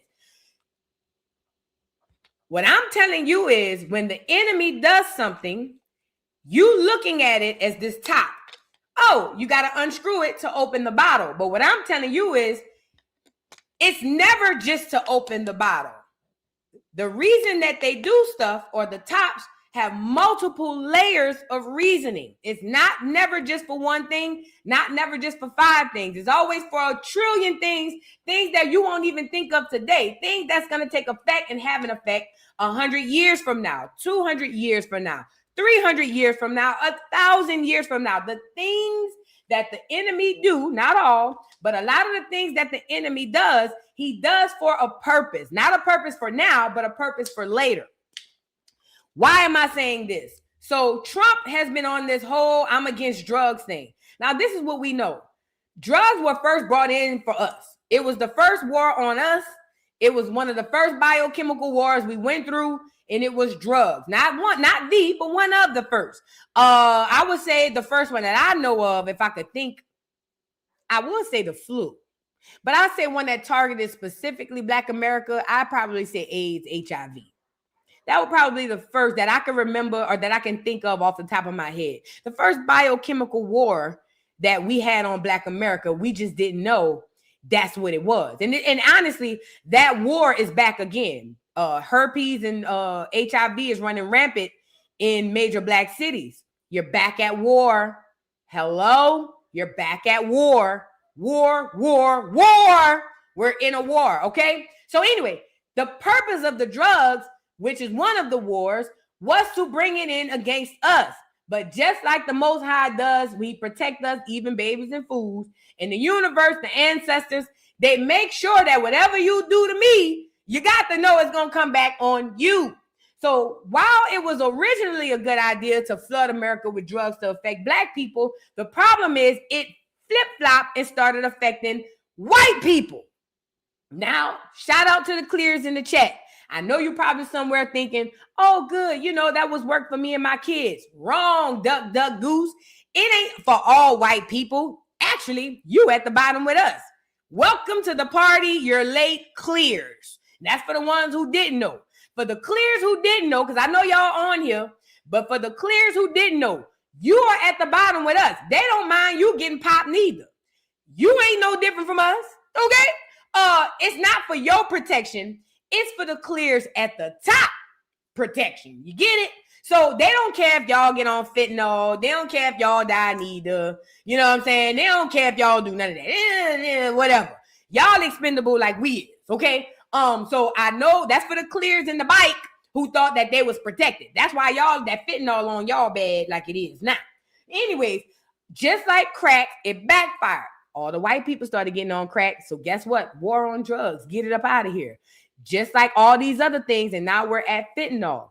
Fentanyl was originally designed to kill Black people. That's why I was popping up in weed. Stupid shit like that. Nigga, you smoke a blunt, the next thing you know, you dead. Why? What happened? You had fentanyl. Nigga, who lacing weed? Of all drugs to lace, who lacing weed? The reason why they laced weed, because they didn't want the drug addicts. Hell, they might survive a fentanyl attack. They wanted the average Black man. Remember, this is a war. Most of y'all don't know much about war, but if I was a war general and I needed a strategy on the people, I wouldn't want to go after the ones that's on their way out the door. I need the healthy ones, the good ones, the ones who actually got a brain. Not for the most part. I mean, not all of them, but for the most part. You know what I'm saying? So I don't want to attack the ones that's already attacking themselves. I need to attack the ones that I can't get to, the ones that can make a difference. That's just if I was a war general and I was coming up with strategy for my biochemical warfare. You get it? So, okay, they put the drugs in and they flip-flop and they reverse back on them, and now they're retreating. So now if you notice, when Trump came in, a lot of the stuff he talked about was immigration. He redid the abortion thing to where now you can't get no abortions. I told Black America that wasn't for you, that was for them, because they going low on birth rates. And this whole war on drug is the same thing, because it is killing them at a faster rate than it's killing us. Now a lot of y'all might say, well, Vu, how is it killing them more than it's killing us? Like, we all taking the same drugs. It's way less of them. So when I say it's killing them faster, I don't mean at an actual like speed of distance or rate of distance. I mean per capita. See, if I have 1 million Blacks and 100,000 whites, and I put the same drug in both communities, the 100,000 whites are probably going to dwindle long before the 1 million Blacks. Does that make sense? So when you see Trump on here talking about, oh, I'm cracking down on drugs, he's doing what he has to do to preserve his race, not the clears at the bottom, the ones at the top. Because, you know, they believe they could just procreate and make new people. You know what I'm saying? So I just saw this and I wanted to bring this to y'all because I want y'all to see what y'all are watching here. Trump is over there talking about this land strike on the cartels and all this stuff. And this is too, also, I told y'all everything has multiple reasons. This is a lot of political theater. As a matter of fact, 80% of the shit y'all seeing is political theater. But y'all be engulfed in it. So, you know, whatever. But this part of it is political theater. But basically what he's doing is he's basically getting on here like, yo, we got to get these niggas up out of here. They're putting these drugs in, and he's positing it as if he cares about the American people. Trump don't give a damn about us, nigga. He don't care about us, black or white, green, purple, or yellow. He's trying to save the top of the top of the top of the top, okay? And he got to get some of these niggas up out of there. All right. But it goes on to say, Trump says the United States will begin conducting land strikes on drug cartels. We've knocked out 97% of the drugs coming in by water. They're killing 250 to 300,000 people in our country every single year. Pay attention. This is not for you, poor people. This is for them. This is the war. Now, if I was a war general and I was a strategist, this is where I believe I would be smarter than whoever came up with this strategy, because my strategy would still say at some point, you got to know the drug's going to spread to you. What's the remedy? What's the get well for that? Like, what do we do in that situation? I don't know if whoever was the war strategist that came up with this thought about this, because this ain't their first rodeo. Just like AIDS and HIV, it was originally meant for us and then it backfired on them. The flu, that's another thing, originally meant for us, backfired on them. Everything they do to us backfires on them. Let's get into a little bit of what Trump had to say about getting rid of these drugs. We've knocked out 97% of the drugs coming in by water. And we are going to start now hitting land with regard to the cartels. The cartels are running Mexico. It's very, very sad to watch and see what's happened to that country. But the cartels are running, and they're killing 250, 300,000 people in our country every single year.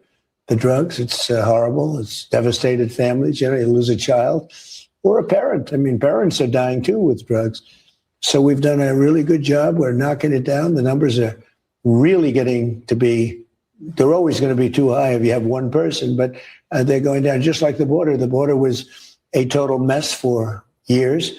I did it the first time very quickly, and this time I did it even better because this was a bigger mess. This was a border like no other probably in the history of the world. There's never been a border like that when anybody could just walk into your country. The border's ostensibly really closed now. Closed. You can't come in. And nobody comes. Nobody even tries.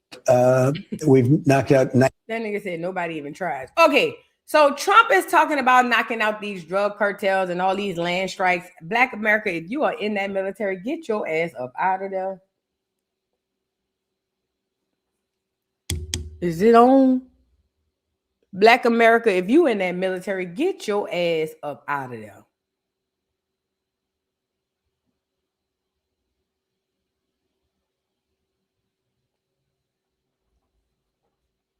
Anyways, he's telling y'all that he's cracking down on these people. Nowadays he want to do land strikes and all of that stuff. Hey man, it's only because it's backfiring on them and they have to do something. Trump is very I ain't gonna say smart. I don't know, maybe he is smart. I don't know. I don't give a damn about him. But what I'm saying is Trump is doing what he does best. Political theater, getting up here making it seem like he's doing one thing, but it's really behind something else. Yes, he probably is going to war with the cartel, but at the end of the day, the cartels have a backdoor deal with America. That's why they're able to push the drugs they're able to push in there. I want to say so much what I want to know. I mean, what I know, but I don't want to say nothing that could get me in trouble. I don't want to say nothing that could get me in trouble. So let me not. Man, America knew exactly what the hell going on. and this is the worst part. They'll get in bed with a nigga, Saddam Hussein. They'll get in bed with a nigga and then make it seem to you like they're the enemy so you can hate them too. America cutthroat, yeah, bro. They'll cut all the deals with the cartels, then get on the news and be like, yeah, we about to kill them all. And the cartels be like, what? Nigga, we just, They only doing this to save white people. Their numbers are dwindling. If you don't pay attention, white people are freaking out. Not the average white, because they don't know. The average clear, they just going about their day. But the clears who understand, they panicking. These are the ones in politics. These are the ones in your high places. They are panicking because they know they on their way out the door. And this is another thing I'm noticing too. A lot of the younger clears, they not on that stuff like they mom and them on. So they don't mind procreating, which is hella horrible for them because now you messing up the whole bloodline. You know what I'm saying? It's looking bad for them, but they on their way out the door. It's Bible prophesied. They on their way out the door and they panicking. I want to show y'all one more thing too. I want to bring up this Minnesota lady. Hold on. So the Minnesota lady who got popped by the police. Political theater. And if you a Black American and you over here windmilling behind this lady, I ain't gonna lie. I hate you, bitch. And let me tell you why. I don't hate you. You just get on my nerves. Let me tell you why I'm saying that.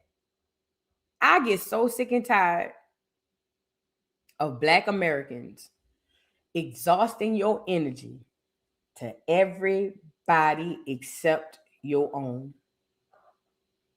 I get so tired. I literally I be want to throw up in my mouth when I see Black Americans get on the internet on any social media platform and get the windmilling and y'all, how could y'all let this go on? And don't nobody, and I mean this, don't nobody give a damn when Black America is under mass genocide. Everybody shut the fuck up and eat their food. Everybody going about their way. They step over your children's dead bodies. They just going about their way. But every time I turn around, it's a nigga somewhere trying to play on our emotions and heartstrings by telling us we should feel a way about a cracker breaking the law and getting popped.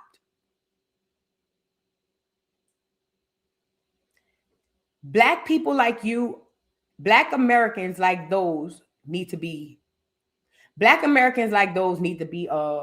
excommunicated from the society. And let me tell you why. You are a direct threat to progress for Black America. There's absolutely no way that we can make our progress if we continue to focus on everybody else. When you get on a plane and they give you them damn instructions for what happened if a plane go down, they tell you, put your life preserver on first. Put your oxygen mask on first. Then you could turn to your neighbor and help them fix theirs. But for some odd reason, it's certain niggas got this weird ass Negro spiritual slavery, stupid Jim Crow slow mindset that we supposed to help everybody else before we help us. I get sick and fucking tired of it. And this the worst part. Most of y'all don't know that the people that's doing that, not all, a lot of them getting paid to do that. Yeah, that regular, schmegular person you went to school with on your Facebook timeline, posting all this stuff about that lady, they getting paid to do that. They getting paid to deceive you. They get real money to make a post every day about bullshit that don't have nothing to do with you.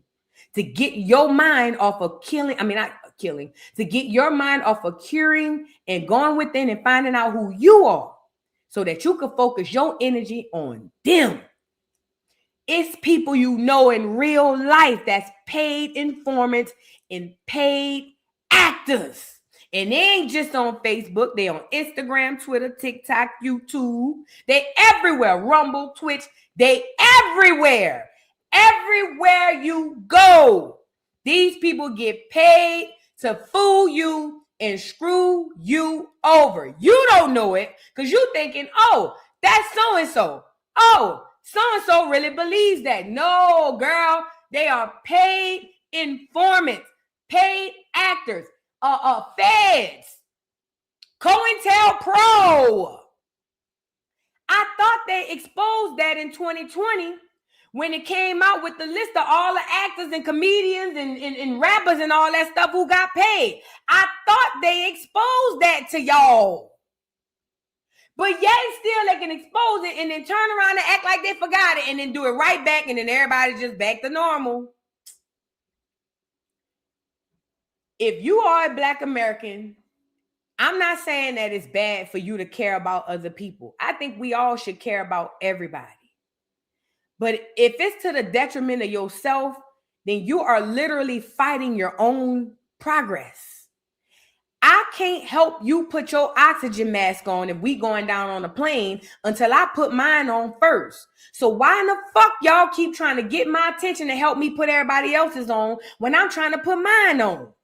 I'm trying to live and I'm trying to survive and I'm trying to breathe and survive this plane crash. But as soon as I get my mask on real good, it seems like every time I turn around, somebody tapping me. Boo, help me with mine. Boo, no! Fuck! I need to put mine on.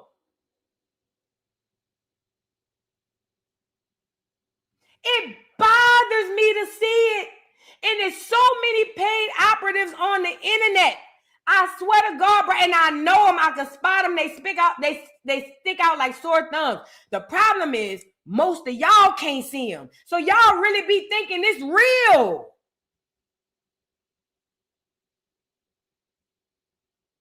Like I think I get passionate, y'all. So please forgive me. I get real passionate.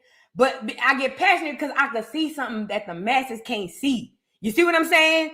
Anyways, so the white woman get popped in Minnesota. Now, mind you, ICE is out doing God's work. Yeah, I said it.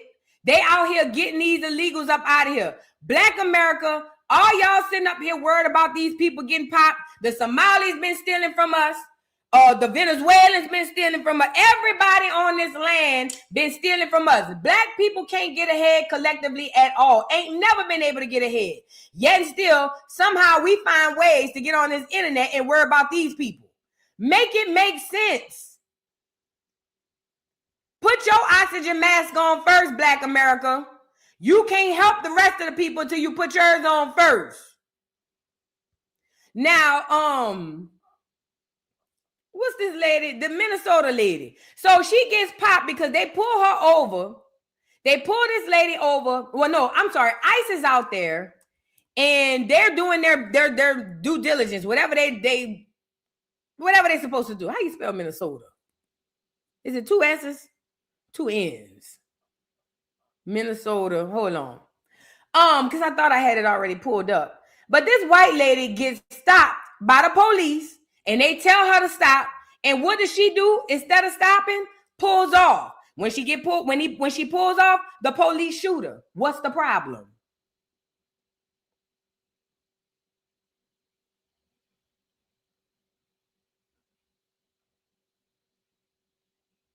I'm awaiting the problem. I've seen black people get shot and they didn't pull off. Again, what the freak is the problem? When you get pulled over by a cop and they tell you to stop, if you pull off, your vehicle automatically becomes a weapon. Let me say that again. When you get pulled over by a cop and they tell you to pull over or stop, and they stop you or they have you at a stop, if you pull off, your car automatically turns into a weapon. Let's say she ran over one of them.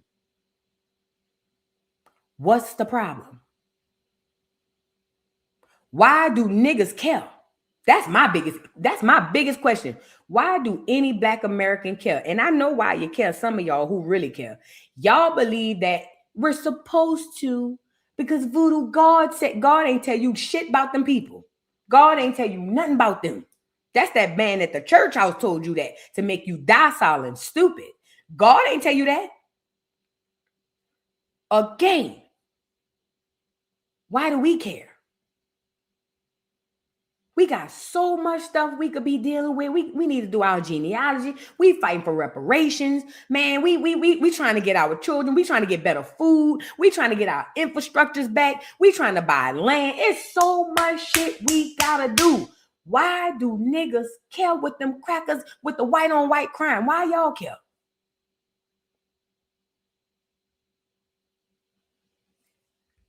Here's the video of the lady. I'll play the incident and let it go with that. So this is the car. This is the police. They pull her over, tell her stop. She feels like like a lot of the clears do. I don't have to. She pulls off and pop. Bitch, welcome to the new year. They say she crashed after that. She hit multiple cars. I mean, I'm of confusion.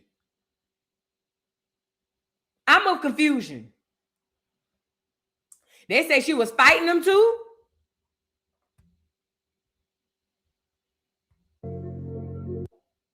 That's her pulling off. And I don't want to play too much on YouTube because I don't want them to strike me down to the ground, fam. If the police pull you over and you are stopped and they tell you to not get out of the car, you cannot pull off. Your vehicle becomes a weapon. So anyways, they told her to stop. She didn't stop and they popped that hole like popcorn. I'm of confusion is what we talking about here.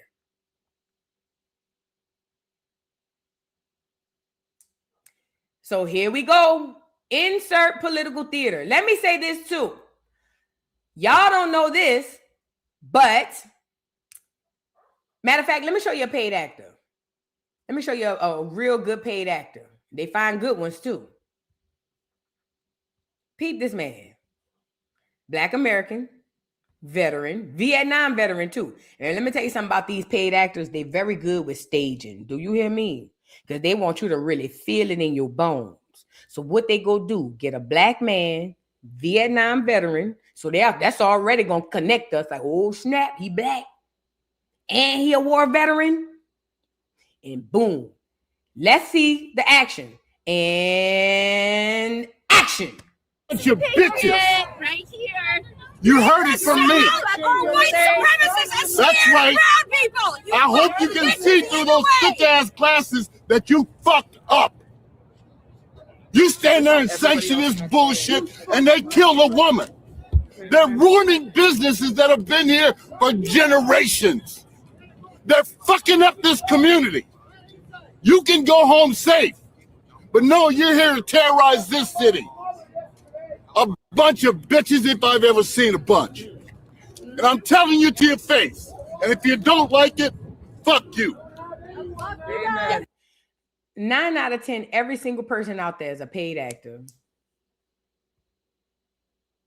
9 times out of 10, every single person out there is a paid actor. And they ain't just start doing this. They was doing this in the 50s and the 60s. Oh, yay. And y'all falling for it. Where do black men be on the front line when black women get killed? I don't give a fuck, but man, watch out. And to the person in the chat who was like, oh, you raised baiting because you didn't see this and you didn't see that. What I'm telling you is I don't give a damn what I didn't see. I don't give a damn about a cracker getting shot by the police. I don't. And you're not going to make me feel bad for feeling like that. And if you feel some type of way that I don't feel bad about a cracker getting popped by the police, then please exit stage left. You not my tribe. You're not my tribe. I like-minded individuals. I don't need people to be an echo chamber, but what I'm saying is I'm trying to move my people forward. Y'all still trying to stay behind, worry about these crackers, and I'm of confusion. I'm literally trying to figure out how you don't understand what I'm saying. What I'm telling you is we have bigger fish to fry, and we need to put our energy on our own people. Why are we concerned about what these people have going on? I don't care. When black babies get killed, you think crackers stop their day and fly the flag at half staff? You think the crackers go into crisis mode and all on their socials start talking about justice? Why do you care? Until the feeling is mutual and reciprocated, I don't give a damn. I could care less. I hope she meet a maker, whatever one that is. Ain't nobody, not nobody black, not nobody white, not skin folk or kinfolk gonna make me feel bad for not giving a fuck. I have too much energy to put toward my own people. I'm not putting no energy toward that lady. You feel sorry for her, you pray for her, and you cry for her. I'ma pray for my people. How about that? I ain't got time to pray and cry for her. I'm going to take my energy and pray and cry for my people. You go pray for the bitch. I ain't got time. All right? But that man is definitely a crisis actor. So here we go, political theater. Now, mind you, the people at the top don't give a damn about this white woman getting killed. They could care less. However, here we go. So now, here comes the political theater. It says Philadelphia Sheriff Rochelle Bilal, and it's always somebody black. Are y'all...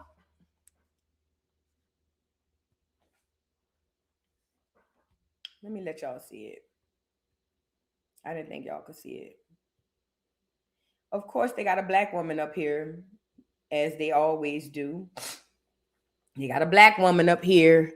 I seen a couple of the Minnesota mayors say, get out of our town. We don't want you here. And this and that. Y'all don't even understand the symbolism. So they got this black lady to come on here, and this is what she have to say.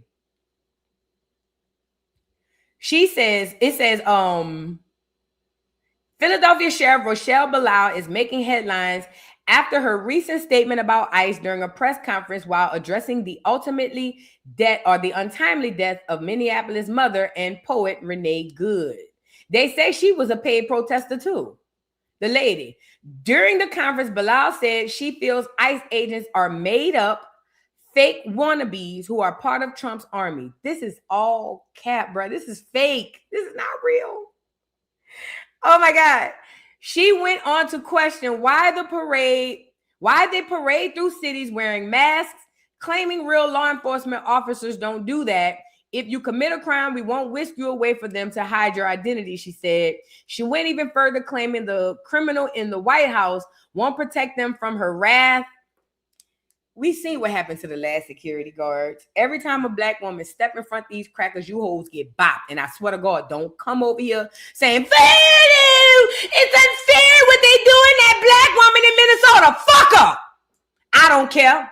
I don't care. Because there you go. They always get a black woman to jump out in the front row and take the lick. So when they screw up, don't come over here telling me voodoo, they doing a black woman dirty. Fuck her. Motherfucker, let her mother love her. You get it? So since she want to jump in front, She gonna take them licks because you got to know Trump and them gonna drag her down to the ground. You want to play human shield? Then good.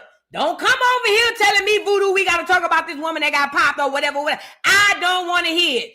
Let the chips fall where they may. Stop getting in the bed with these people. Stop getting in the bed with these people. Let the chips fall where they may. So here she go. We've seen this movie, girl, so many times. Find her, what her name is, Fannie Willis. Her. The other black lady, all these black women that step in front of these crackers, they get popped every time. I don't want to hear it. I swear to God, y'all better not come to me with this because it's coming. Look at what she said.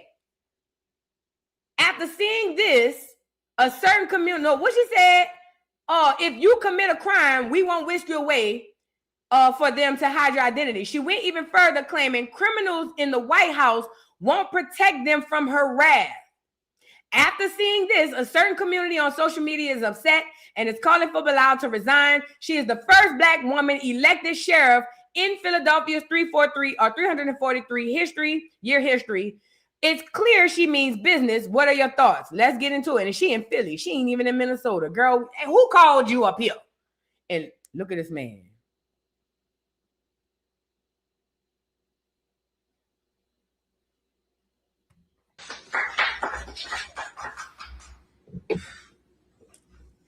Good afternoon. I'm Rochelle Bilal, the sheriff for the city and county of Philadelphia. And I say her name, Renee Good. Renee Good. So now y'all about to turn the white lady into a martyr like y'all did George Floyd and them. So now we're going to have a Renee Good day, a Renee Good bill. So we're going to get us a Renee Good t-shirts. Justice for Renee, bitch. What we about to do? You know what I'm saying? I guess we gonna say her name, bitch. It's gonna be people with white women on their t-shirts with I might start making some t-shirts and sell it to them crackers. I might make me a couple of dollars. You feel me? I might put that whole face on the front of the t-shirt with a rag across the mouth and say her name. Say her name, Renee Good. Bitch, I might make me a couple of dollars. If you black on here, make your money, fat. I got a business venture. Who out here pressing t-shirts?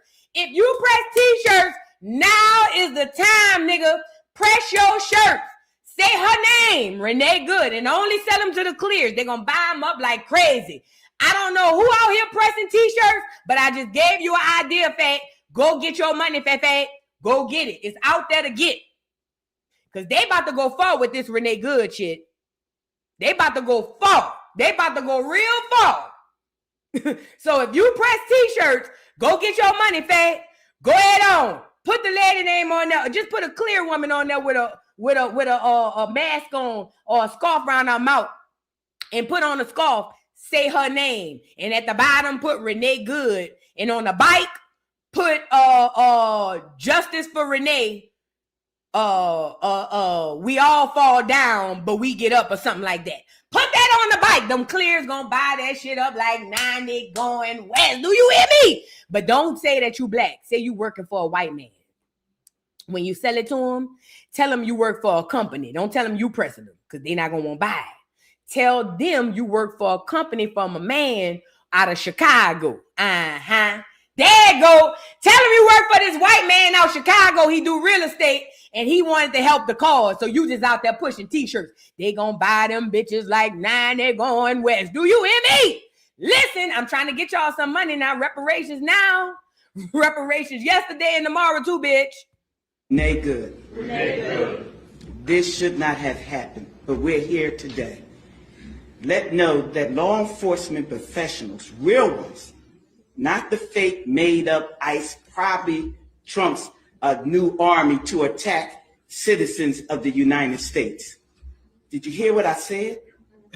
No law enforcement professional wears a mask. None. Those that come into our communities wearing a mask to commit crime, thank God for our district attorney, Larry Krasner, who said he's going to lock them up.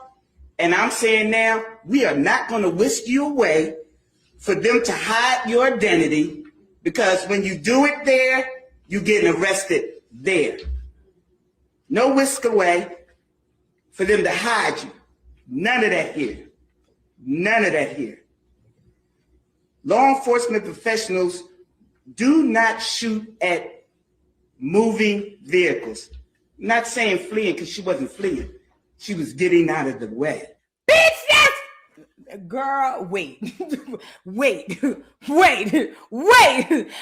wasn't running. She was just walking fast. Bitch, what? What did you just get your bald head ass on here and say, bitch? I know you fucking lying. Bitch, I'd take a cell phone and pop you in the back of your... What did you say, bitch? Did you get on here and say that hoe? Did that bitch say she wasn't fleeing? She was getting away? Bitch, that's the... Bitch, I'd take a charger. Bitch. What did you say, slut? I can't believe this shit. Girl, I don't like being gaslighted, lit, or whatever the word is. And I don't like when people lie to me in my face and won't make me believe a lie and want me to feel like they ain't lying. Something about it triggers me. Bitch, what did you say? She wasn't fleeing. She was getting away. Oh, yeah, they gonna whoop your ass, bitch. Them white, when Trump and them get down there, Trump gonna whoop your ass. And I can't wait, bitch. They on your ass. And look at the white people just sitting there. They put her up there. Let her say it. Let her do it. Ooh. They gonna come get her. They ain't gonna come get us. Duck asshole. Girl, I can't believe this shit. This is weird. Law enforcement professionals do not stand in front of moving vehicles invoking an action that is illegal. No, we don't. Who said Carl Winslow going down?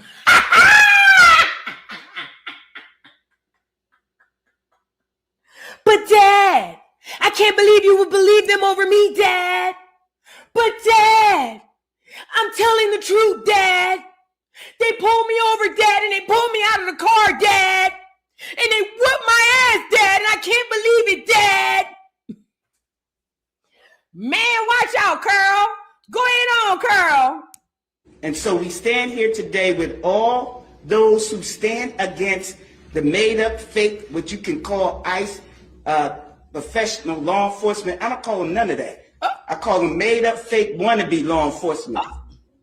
Because what they do is against not only legal law, but the moral law.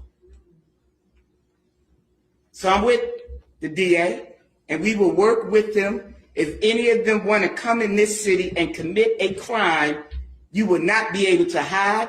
Nobody will whisk you off. You don't want this smoke. Because we will bring it to you. And the fake, whatever they call them, because I can't say the name, but the criminal in the White House would not be able to keep you from going to jail. Renee Good should be here today. And to her family, we are saying law enforcement professionals are not the ones here in this city that would do that. Y'all should have never called that lady Curl. Carl Winslow. But Dad, Eddie looked so lame. Eddie was such a lame ass nigga with that Eddie Pernt, bruh. But Dad, they pulled me over, Dad. Show lame ass up.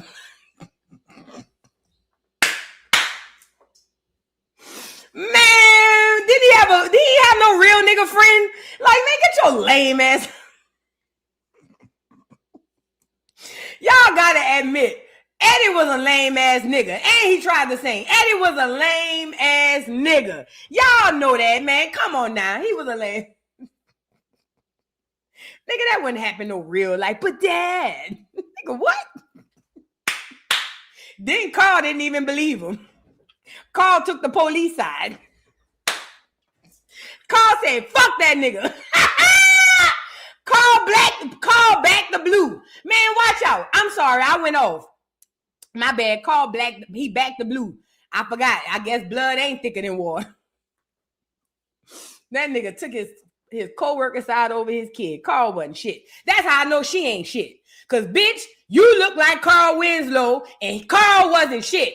That's how I know. And you know what? When them crackers come on your ass and they come around there and get your bitch, don't come on here hollering about Black Lives Matter and all of that. And I don't want y'all to come on here to get me to going up there hollering we shall overcome, because ain't gonna do it. I'm gonna do her the same way they did Fanny crazy ass.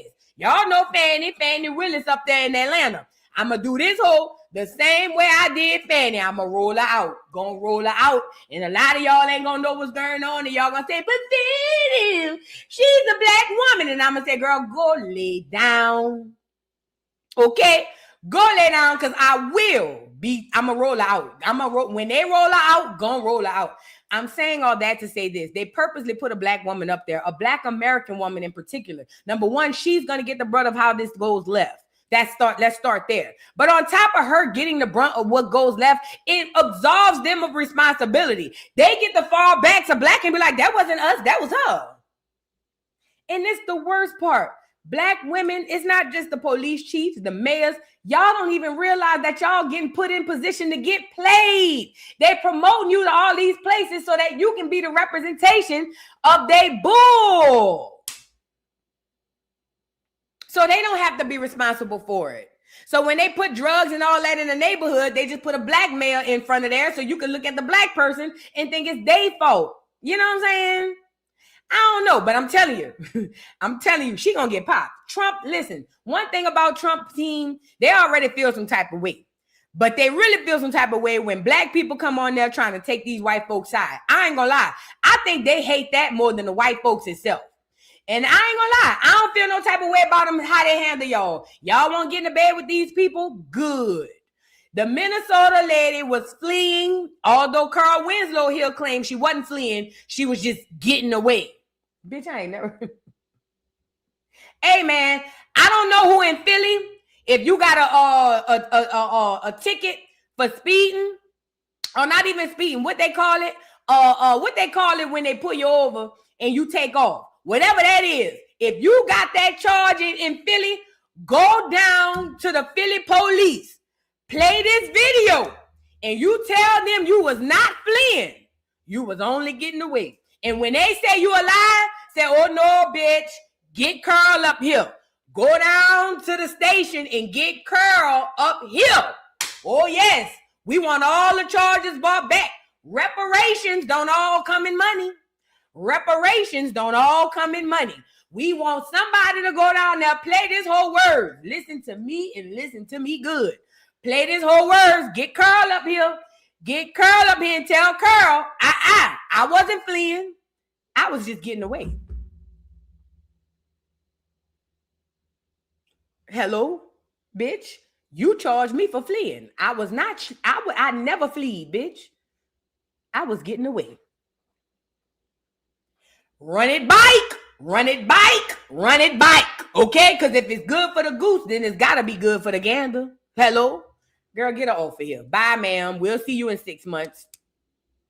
We'll see you in 6 months when they got your ass up and all hung up at the stake, getting ready to drop your ass with the noose. And y'all going to be saying, but then you save her. And I'm going to say, nope. I told y'all niggas. Y'all thought I was playing, but I told y'all niggas. Nope. No. When they hang that hoe, we just gonna watch an episode of Family Matters. That's all that is. You get it? When they hang this hoe, we just gonna watch an episode of Family Matters and we gonna go on about our business, okay? Now let's move on. I don't give a damn about that Minnesota woman. Don't care. Ain't nobody about to make me care. Don't care. I care about my people. I don't care about that lady. Oh well. The fuck, bitch. I got shit going on around here. I don't give a damn. Girl, please.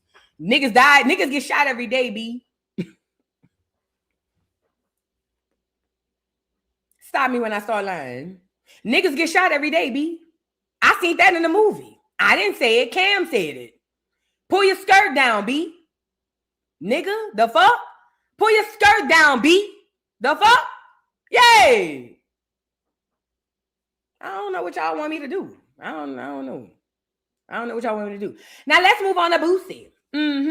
So y'all, Boosie about to go to prison. Girl, wait, let me see if I got an update, girl. He was going in the court. He was on his way to court, girl. Hold on. So y'all don't know what's been going on, but let me give y'all the tea. So look, Boosie been fighting the case for a while.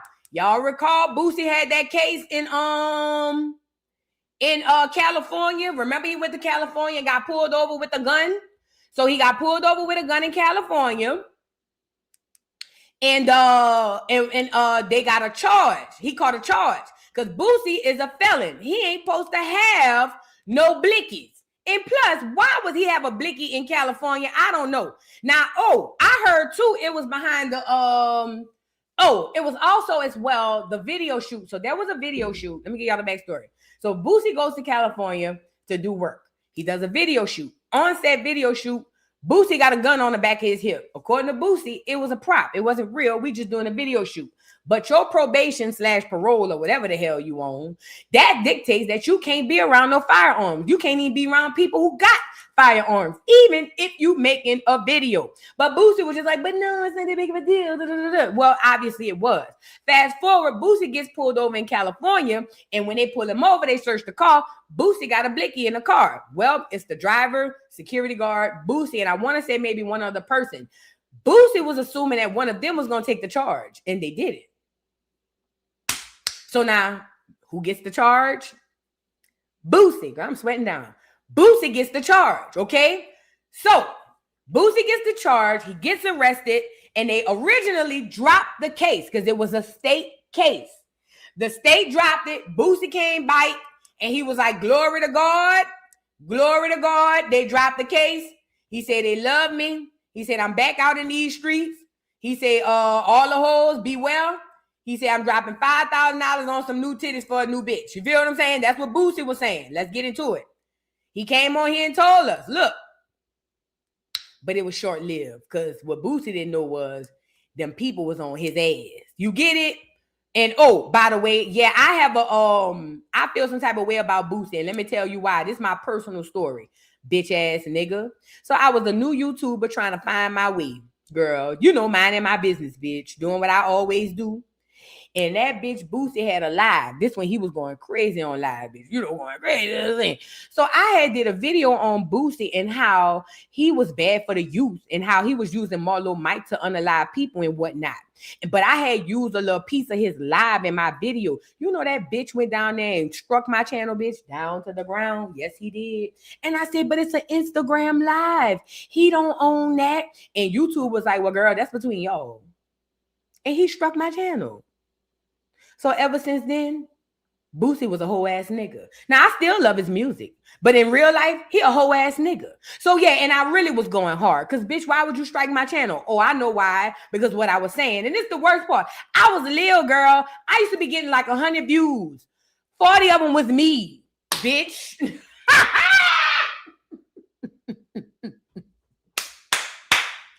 Yeah, I'm gonna be honest. Get me up here. When I first started off on my YouTube career, I used to have, the first 40% of that used to be me, bitch. Yeah, I set up a few tablets and whatnot and ran the episodes bike. Yeah, I did that unapologetically because, bitch, y'all wasn't going to watch it. Bitch, I used to sit up my laptop, bitch. I sit up my what do you call it? The iPads, bitch. I play that bitch on my phone, bitch. Girl, please run that shit. Like the video, subscribe, bitch. I'm even under there in the comments. Girl, you crazy. LOL, bitch. It's me. You want to know what's bad? I remember one time commenting under my own video. And I went back and looked at it under an alias and I said, now, bitch, you got to be the slowest, craziest bitch. Why is you on it? I told myself, I said, now, bitch, you going too far now. Bad enough you watching it, bitch. You in the comments too. Look at me. Go ahead, boo. Cut up, boo. Bitch, it's me. I ain't gonna lie. It was me. But I had to do what I had to do. You feel what I'm saying? It was. I had to do what I had to do. So for Boosie to strike me in that era, bitch, no, you wrong for that. So yeah, ever since then, it was F Boosie. Yeah. Because I was in my struggle time and I was trying to figure it out. So why would you come strike me? Go strike somebody. Girl, I wasn't even getting 1,000 views on my channel yet. Why would you come strike me? Like, that's crazy. But yeah, girl, I did. I used to be commenting to me. Girl, Vu, this episode was crazy, Vu. Girl, it's me. It's me. Oh, Vu, I just love your content. It's me. Now y'all be saying it in real life, though. I manifested it. Because y'all be saying the stuff I was saying to me in real life. I kind of like low-key manifested it. I did. I used to be saying, Vu, girl, I just love your content, girl. Vu, you is funny. And y'all really be saying it. Anyways, let's get into Boosie telling us when they dropped the charges. This when he thought they dropped the charges. Now remember, the feds picked up the charges once the state dropped the charges, okay? But before he knew that, he was just happy that they dropped the charges. Check him out.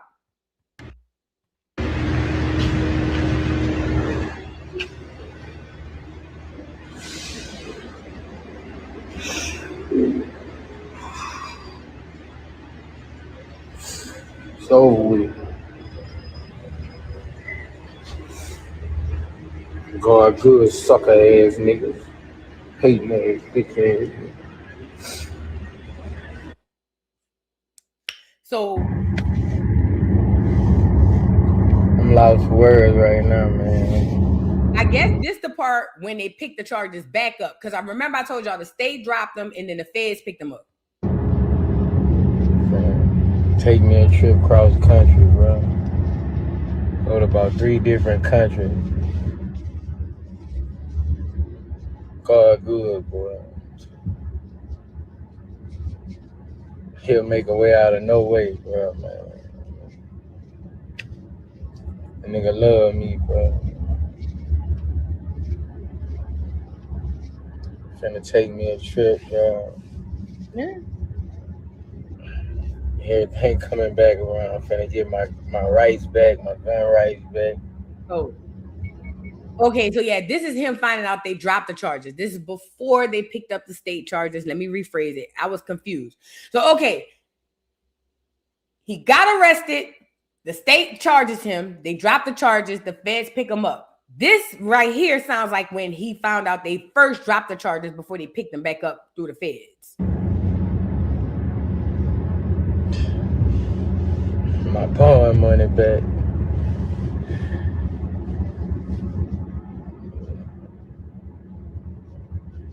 I'm grateful, bro. Let me say this. If you know the real history of the things that happened in Boosie's past, now, first of all, let me start by saying this. I believe God forgives everybody. I believe that you can be forgiven for any sin or whatever the case. However, I don't think Boosie went through any sort of healing or any type of regret or any type of anything. I think Boosie just went on with life. But according to what I know, or at least from what I understand about the past and the history of Boosie was basically having little kids kill people. And in the meantime, making good music. But still having little kids, or at least one for sure, Marlo Mike, kill people. So by when I found that out, I love Boosie's music. But girl, it was F him. Because you're a nuisance. You're worse than a cracker. That's the word, atonement. I don't see Boosie taking any atonement for that. Boosie just went on with life like nothing went on. You know? And again, I don't wish nothing bad on Boosie, but you got to repent for that, bro. It's a little kid named Marlo Mike right now still sitting behind bars, allegedly. And I'm saying that, but it's already proven because of the murders he did for Boosie. So when I saw that, I started going ham. Mind you, this is before I had buku people on the channel. So I'm making this content because this is how I really feel. So when he struck me, I'm like, dang, that's messed up because I ain't nobody, number one. And then number two, it's an Instagram live. I didn't use your real content. Why would you post that? Why would you strike me? But I'm telling you, he struck me because that truth hit a nerve. So I didn't give a damn. I seen him differently after that. I don't look at Boosie the way that y'all look at him. And I think he's funny. I think that is dope what he's doing on the compound with his land and his family. But personally, how I feel about his moral, nah, Boosie ain't shit. Boosie ain't shit. So I don't feel bad about him with these charges. So anyway, a lot of people don't know that though. And they just assume, you know, that Boosie's a good dude. And I'm not saying he ain't no good dude, but what I'm saying is he done a lot of horrible things. He got a lot of blood on his hands that he's gonna have to atone for. He does. It is what it is. And I'm not gonna disregard that because he made good music. To hell with Boosie. He ain't bigger than the program. Yo, Boosie. What's up, man? You got your upcoming sentencing, your next court date in about 12 days, November 21st. Yeah. How you feel about the overall situation, though? I ain't worried about nothing, man. I trust in God. I ain't stressing or nothing, bro. Like, for sure. I'm living my life. Gonna go take me a trip to Miami. For sure. I trust in God, bro. I ain't going to jail. For sure. Yeah, all right. I ain't going to jail. But one thing about me, big boy, my chin up and my chest high. Yeah, I'm soldier. This ain't my first rodeo, nigga. All right, family. You know what bothers me about that? Like I said, if Boosie came out and was like, bro, I had a past where I was fucked up and I'm changing my mentality and I'm changing my mindset. And if he did that, that would be one thing. And then that would show that he at least trying to work on himself. Boosie coming up the escalator talking about I ain't going to jail because I trust in God. That's not enough. That's not enough. I know the church lied to y'all and told you all you got to do is trust in them, but that's not enough. That's not enough, baby. I don't necessarily say I want to see him in jail, but boy, you got to atone for the shit you did. You got to atone for that. Like, you don't get to just go on with your life like nothing happened. That don't go like that. Not in my opinion, you know, but who am I? But anyways, so today he's going to jail. But let me share this a little bit. I had found this off that Clear lady, Megan Cuniff, that weird Clear lady. I still don't know where she come from. But here's a bit of the case. It says federal prosecutors in San Diego want Boosie to serve a 2-year sentence in prison for possessing a firearm while a felon. Probation recommends almost 4 years. Boosie, meanwhile, is hoping for Donald Trump to pardon him. We already saw that. Trump said he ain't pardon him. And that was last week. It says sentencing is 1 week from the date. Offense conduct. It says points and authorities. Offense conduct. The facts of this case are detailed well in the plea agreement and PSR, which are incorporated herein by reference. Here, the United States provides a summary of the case to supply the court with the basis of the United States guidelines, calculations, and sentencing recommendations. On May 6, 2023, San Diego police identified defendant while watching the Instagram live of an unknown member of the neighborhood Crip street gang. And then it says defendant was seen in the Instagram live with a gun tucked in his waistband as he appeared to be filming a music video. So remember I told y'all he went out there, he did a music video, he had the gun on him. That was the first charge. Then he also went out there and then fast forward, he got pulled over with the gun. Normally in Boosie's case in the past, he would have people around him to take his lick. But it seemed like these last 2 times, nobody wanted to take the charge for Boosie. So Boosie had to take his own charge. So now Boosie went to court. I want to say earlier this morning, he probably have a, let me check on, I'm gonna have to check to see what the outcome is.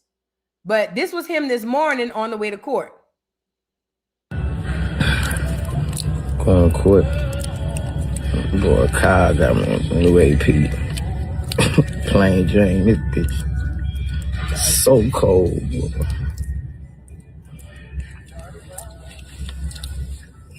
White boy is different, boy. Grateful, bro.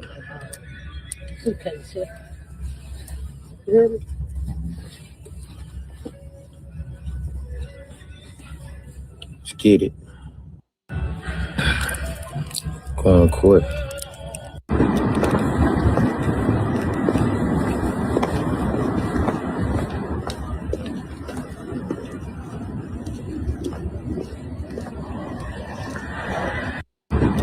So that was Boosie going into court, and I got an update. I just got it, literally. So he just came out of court, and these are the results. Let me refresh my page. Hold on so y'all can see.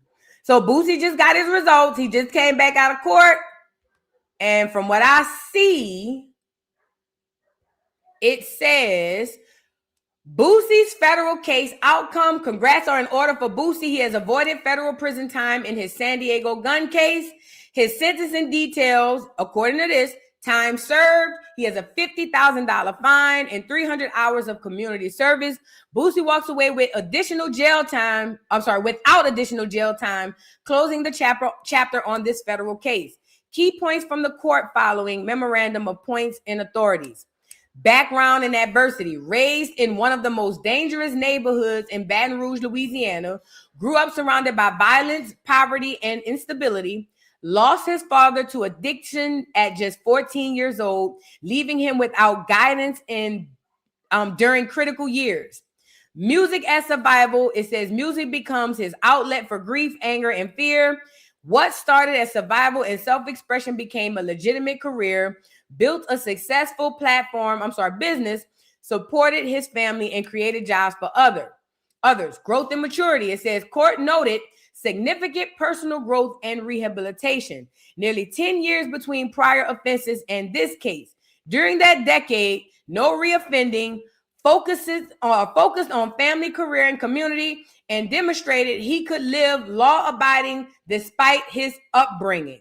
Bottom line, the court acknowledged Boosie's resilience, rehabilitation, and long-term law-abiding conduct, which played a key role in avoiding additional prison time. Case closed, forward motion only. So basically, that's what we got so far out of the Boosie case. So he beat the case. He doesn't have to do jail time. He does have probation. But let me say this. They say how my grandma used to say, them niggas got more luck than sense. He got off. Congratulations to Boosie. Congratulations. But I know he haven't changed, because when 21 Savage and them came out with the F the Streets campaign, Boosie was still out here hollering, we love the streets. Don't say F the streets. My grandma said some niggas got more luck than sense. The old folks say God blesses babies and fools. Maybe this nigga is just a big ass fool. I don't know. It ain't April yet. But what I will say is this. There will come a time where Boosie has to atone for that shit he did. He not going to get away with that. But congratulations are in order. I will say this, though, as well. He does seem to be doing right by his life. He got his land. He be going fishing. He be chilling. You know what I'm saying? He do that. I'm not going to lie and hate on him. The boy do be out the way. He got his land. He got houses on his land for his children. And he doing his big one. But you still going to have to atone for them sins, Boosie Boo. Congratulations to Boosie. Congratulations to Boosie. I feel my way about him personally because he struck my channel. And then also because what he was doing with children, getting children. And also too, I don't know. I might still have it on here. I'm going to have to go check it. If I do, I'm going to repost it. But also too, his theory or his ideal during the time, because I put it in my video. His idea during the time was these niggas is expendable. I just get my young niggas to take the charge. I get pulled over. Fuck it. I just get my little young niggas to take the charge. People like that are nuisance to the community and need to be excommunicated. With that being said, y'all, let me read some more super chats, y'all. Shout out to everybody in the building, y'all. Boosie done escaped. He done escaped rap this time. Barely, but he did it. Tiffany McKnight, 2225. Thank you for becoming a new member. I appreciate you, boo. Thank you. The Real China Doll says, Boosie, where's Vladimir? Now, you know, now that you brought that up, that probably be how he beat the charge. You know he about to be on Vlad like crazy now. Every time he beat a charge, he go right back to Vlad. Coincidence much? I think not. Foxy Boop 4164. Thank you for the thank you for the super chat. Says, add a rainbow to the shit, she was LGBTA too. The lady, Miss Ruth, what the lady name? Y'all gonna make y'all money off them t-shirts. Say her name. Say her name. What that lady name is? Who they say we gonna say her name? Whatever her name is, y'all go press y'all shirts and make y'all money. Make y'all some mugs. Clear people love drinking coffee. Yes, they do. Make y'all some mugs. And if she LGBTQ, yeah, Foxy, put a rainbow on the side. I'm telling you, man, listen, y'all got to start using people emotions to make money like they do. Just make it off of them. The same way they use your emotions to make money off of you, flip it and make it off of them. Put a rainbow behind the white lady. Renee, that's her name. Justice for Renee. Put her face up front. Put the rainbow in the bike. 2 clouds. Angel wings at the top. You feel me? Put sunrise, sunset. Put the mask cross her face that say her name. And at the bottom, Justice for Renee. In the bike, if you want to go fancy, that's if you want to go fancy. Flip the shirt over. If you want to go fancy, on the bike, put love forever or something like that. Go get creative and put something on the bike. You feel what I'm saying? The point I'm making is they did it to us with Black Lives Matter. When we was mourning George Floyd, they went out and made trillions of dollars off of t-shirts. Is somebody in the chat, this your calling, fat? Go get your money. I don't want no money too. When you make your money and pay it forward. Pay it to somebody else. Help somebody else with a business. You get it? You ain't got to tell me nothing. You could come back and let me know because I'll be like, cool. But other than that, you don't have to do that. Whoever do it, pay it forward. Help somebody else. That's the point. Be nice. You feel what I'm saying? Be nice. For real. That's somebody can make a lot of money. The Real China Dog, thank you for the super chat, says, Boo, get Florida Evans up off of here. Girl, please. You talking about Curl Winslow had to go. They're going to get her ass. I can't wait. Juicy GTV, thank you for the super chat, says, go lay down. Yes, please go lay down. Thank you, Boo. Martavius, thank you for the super chat, says, didn't God say don't procreate with the foreigners? That's exactly what he said. As a matter of fact, he said don't have nothing to do with them. That's what he said. But that's a whole nother story. That's a whole other story. Honesty is never popular. Thank you for the super chat. Says a preacher told me that grounding was a form of magic and magic is against God. I bet he did, child. I said I ground to not have a follower spirit. Churches keep black people docile, in my opinion. No offense to anyone. No, you're absolutely right. Listen, if anybody tell you it's bad to go within, know why. That means they want to control you from without. And don't let them do it. Do not let them do it. Please don't let them do it. Thank you, Honesty. Diva, thank you so much for the super chat. Says that lady was a paid protester from Oregon. I live in Minnesota. None of us is out there. It's foreigners. It's the same way. And I know they paid protesters. I knew it. You could tell. And you could tell by the video that it's only like 10 of them out there. It's like that in all these cities, but it's propaganda. Don't listen to what y'all see on the TV and on the internet. They lying, girl. Thank you, Diva. Miss Parker, thank you for the super chat. Says, did you and a friend like the video? Yes, like the video, y'all. Please, please. Real China Dog, thank you for the super chat. Says, hey, happy Friday, boo. Then the powers that be shouldn't be made Bruce Willis Jenner Woman of the Year. Let that marinate. Not only that, what's that bald head whole name that's over there playing in Wicked with that little clear girl who looked like she a clone? What's her name? That little bald head hoe. The one looked like a Bug's Life. That hoe looked like a grasshopper by the head. Y'all ever took the wings off of a fly? See, back in the day when I was younger, I'm weird, but I gotta say this part. Back in the days when I was younger, when we used to catch flies in the house, I used to take them and pull the wings off of them. Don't ask me why, because I don't know. But I would take the flies and pull the wing off of them. And whenever I pull the wing, Cynthia, that's her name. Whenever I pull the wing off of them, their little head used to look bigger. You know what I'm saying? And their head that looked like Cynthia Erivo. If you don't know what I'm talking about, catch a fly and pull the wing off them, you're going to know exactly what I'm talking about. That bitch. That big head, light bulb, Bugs Life head ass hoe. That hoe. Yeah. Let me tell y'all something, man. These people been playing in our face